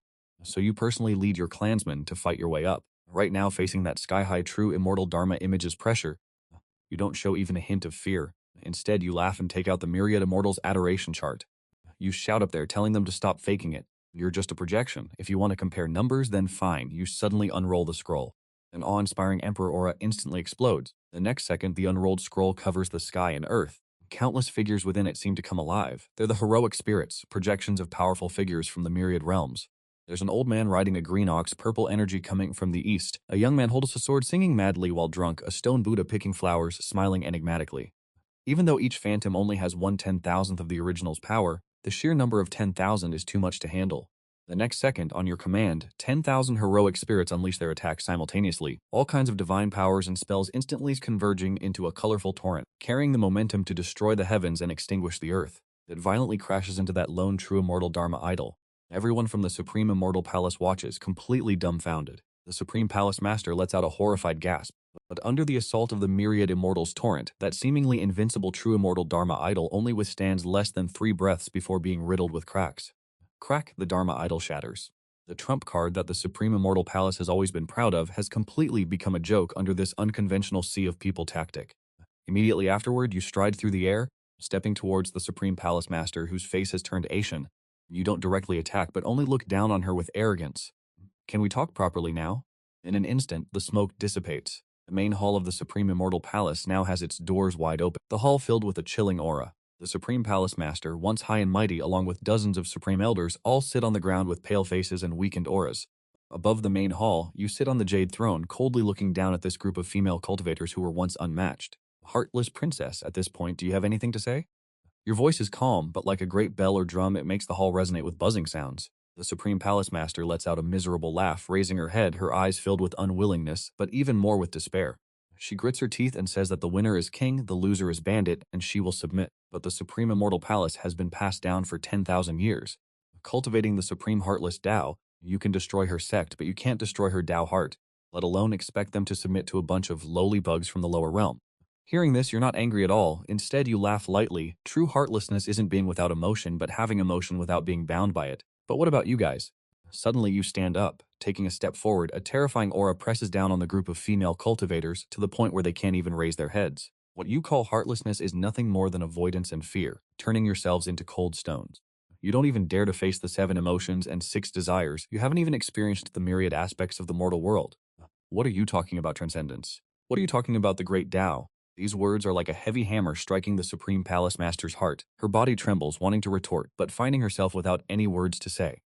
Today, this emperor will not kill you. You withdraw your aura, returning to the throne. Not only will I not kill you, but I will also grant you a creation. Saying that, you wave your hand, pointing at the baby Li. This kid is a natural-born emotionless Tao physique, but he's still in diapers, needs a babysitter and a guide.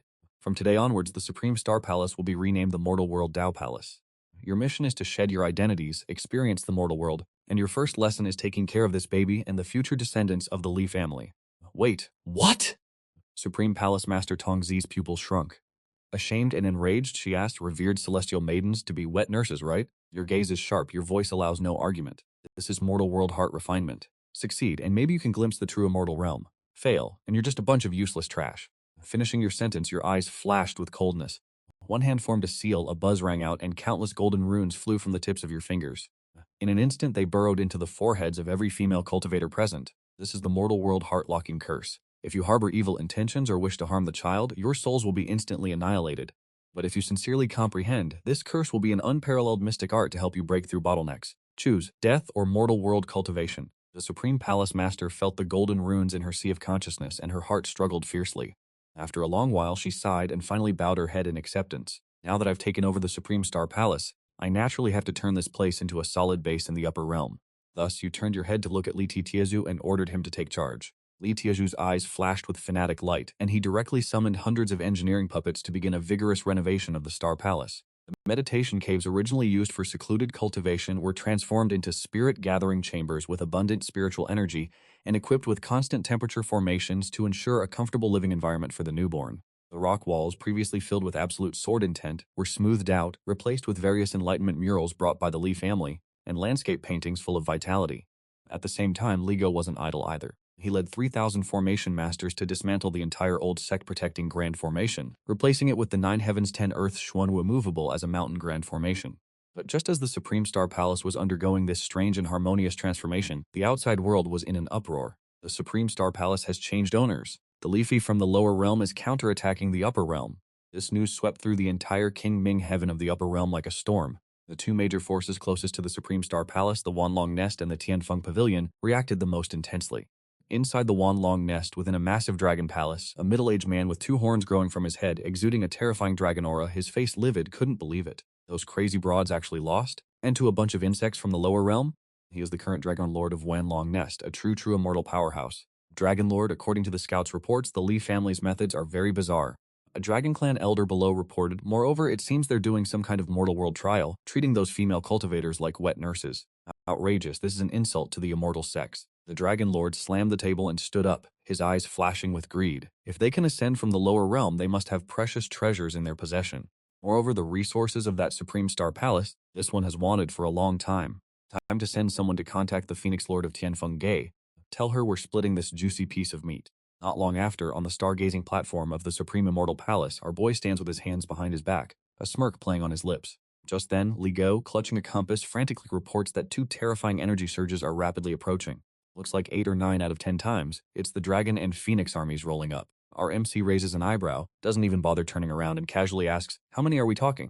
Li Go gulps, stares at the compass needle, his heart pounding, and replies that there are over 1,000 warships and at least 2 true immortal level powerhouses. 2 true immortals?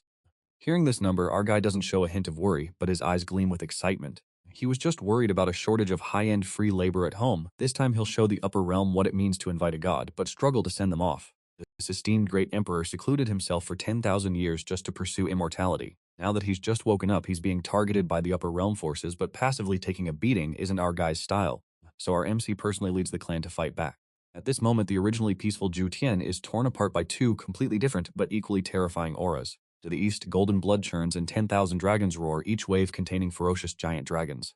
To the west, flames soar to the sky, phoenixes sing throughout the 9 heavens, and countless divine phoenix phantoms embroider half the sky red. Wang Chao and Tianfeng Ge, the 2 top-tier demon clans of the upper realm, are using their full strength to crusade against the so-called demonic path.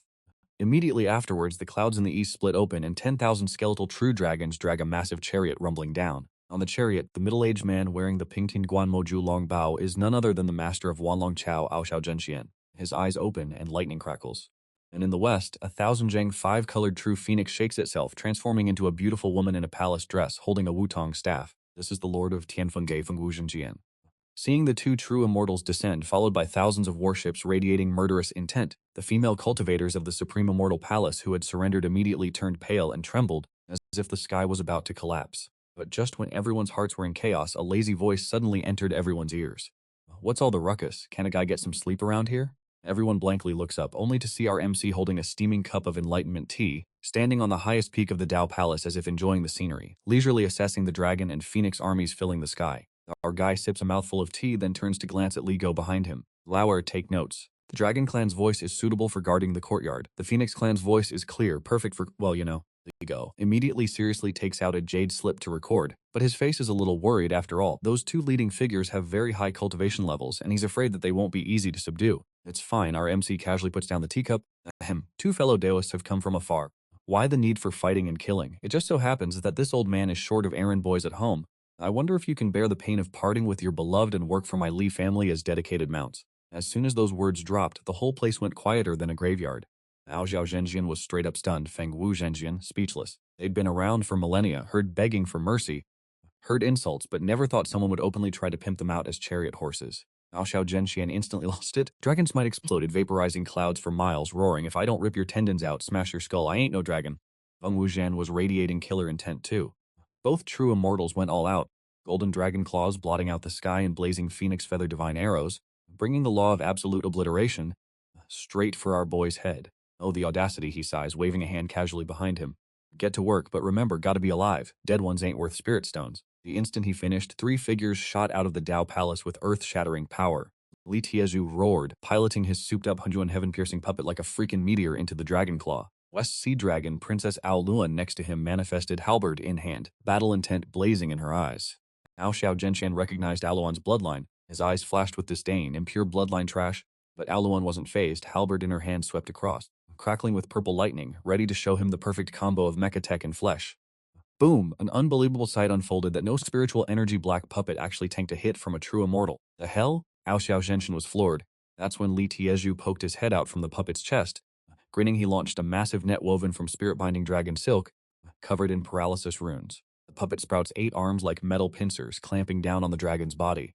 Next thing Aoxiao Zhenxian knows, he's totally immobilized. Right after, Aluan swoops in, reverses her halberd, and slams the heavy shaft down hard on the back of Aoxiao Zhenjian's neck, sent Aoxiao Zhenxian seeing stars.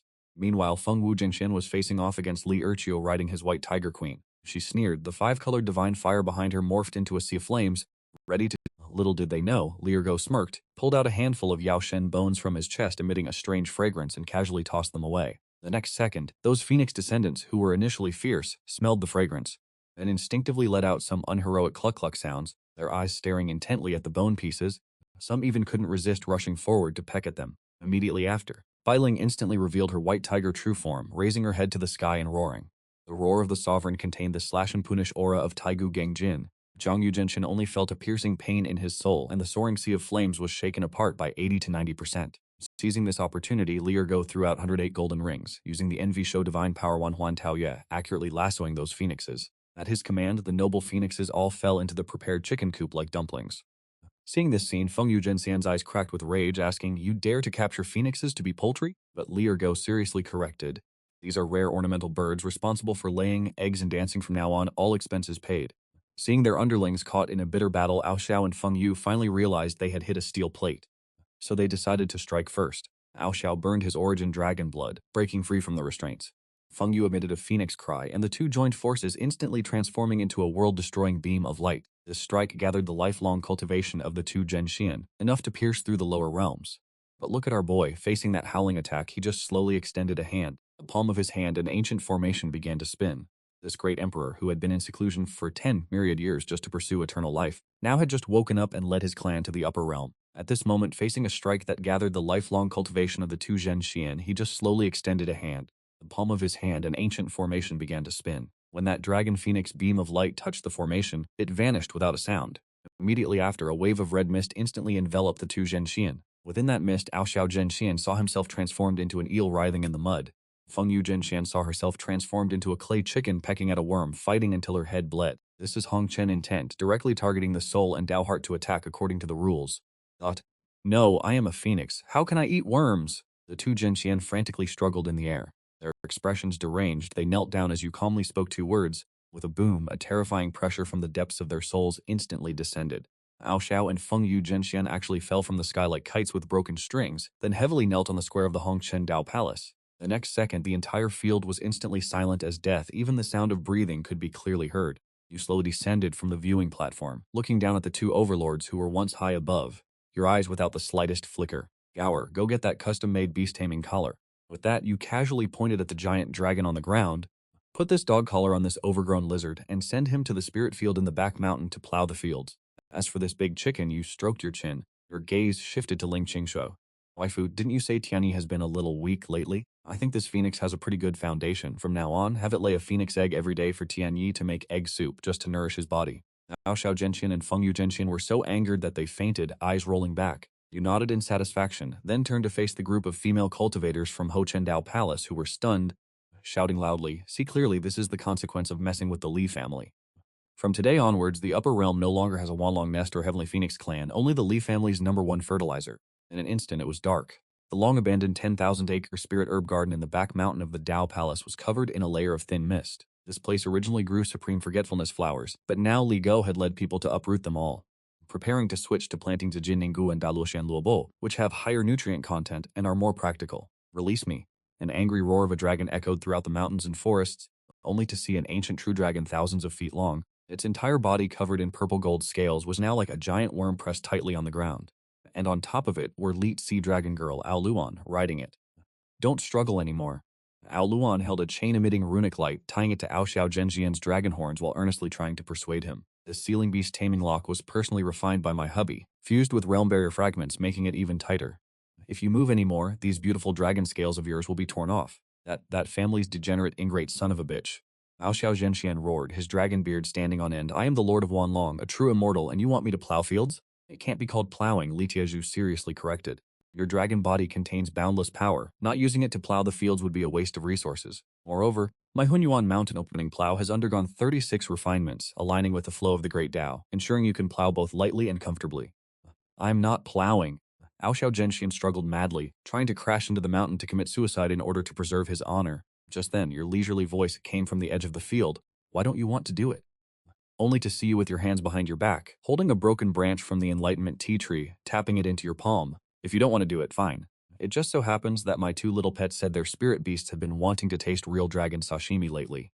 Gower, go get that dragon-slaying guillotine." "Ite, bet." Li Go from afar happily commanded the puppets beside a massive gleaming guillotine, exuding murderous aura. Ao Xiao Zhenxian's entire body stiffened. The dragon form, previously eager to resist, instantly halted. He wasn't afraid of death, he just feared dying so meaninglessly. Being turned into sashimi was worse than pulling a plow. Ao Xiao Zhenxian shed tears of humiliation, lowered his noble head, and allowed Aluan to place the enormous yoke around his neck. "That's more like it, isn't it?" You nodded in satisfaction, casually ordering, "Start working. Remember, the rows must be straight, the soil must be loose. If you don't do well, no afterlife for dinner." With Li Tiezhu's shout, Ao Xiao Zhenxian helplessly exerted his strength, running while silently cursing the Li family's 18 generations of ancestors. But as he plowed, the situation seemed to undergo a subtle change. As a member of the dragon race, Ao Xiao Zhenxian possessed an almost obsessive pursuit of lines and order. When he turned his head and saw that the plowed rows behind him, though deep, were somewhat crooked, a vague sense of discomfort arose in his heart. These lines are too ugly, not only 3 inches off, but also uneven in depth. No, this seed is the Lord of 10,000 Dragons. Whatever I do, I must do it. If it's plowing, I must plow the most perfect, straight rows. Thus, Aoshao Zhenxian actively adjusted his posture again. This time, he was wholeheartedly focused. His dragon claws scraped the earth, the force perfectly controlled. A row as straight as a ruler and with a completely consistent depth appeared on the ground. Aoshao Zhenxian turned his head to look back, instantly feeling refreshed, and a long-lost sense of accomplishment arose in his heart. Perfect, this is the standard of this seat. Plow another row, it must be parallel to this one. Who could have imagined that Aoshao Zhenxian, who initially needed whips, would suddenly be completely immersed in the joy of plowing? On the other side, within the Hongchen Dao Palace's council hall, the atmosphere was extremely heavy. You sat in the head position, your face so gloomy it could drip water. Everyone our Li family is facing an unprecedented crisis. Upon hearing this, the expressions of everyone below changed. Liu Shen, hand on his sword hilt, exuded killing intent. Which blind force dares to cause trouble for our ancestor? Should I go find Yi Chen and the others? Li Go anxiously took out a stack of talismans. Could there be a flaw in the Dao Palace's defense formation? I knew that Dog Hole in the southern corner still needed 3 more layers of seals. Li Erchu directly transformed into the White Tiger Dharma form. Old ancestor, point the way and shut your yap. You look at these morons who only know how to fight and finally can't hold it back anymore, slamming hard on the table. But what you said next shocked everyone even more. Hard to cheat.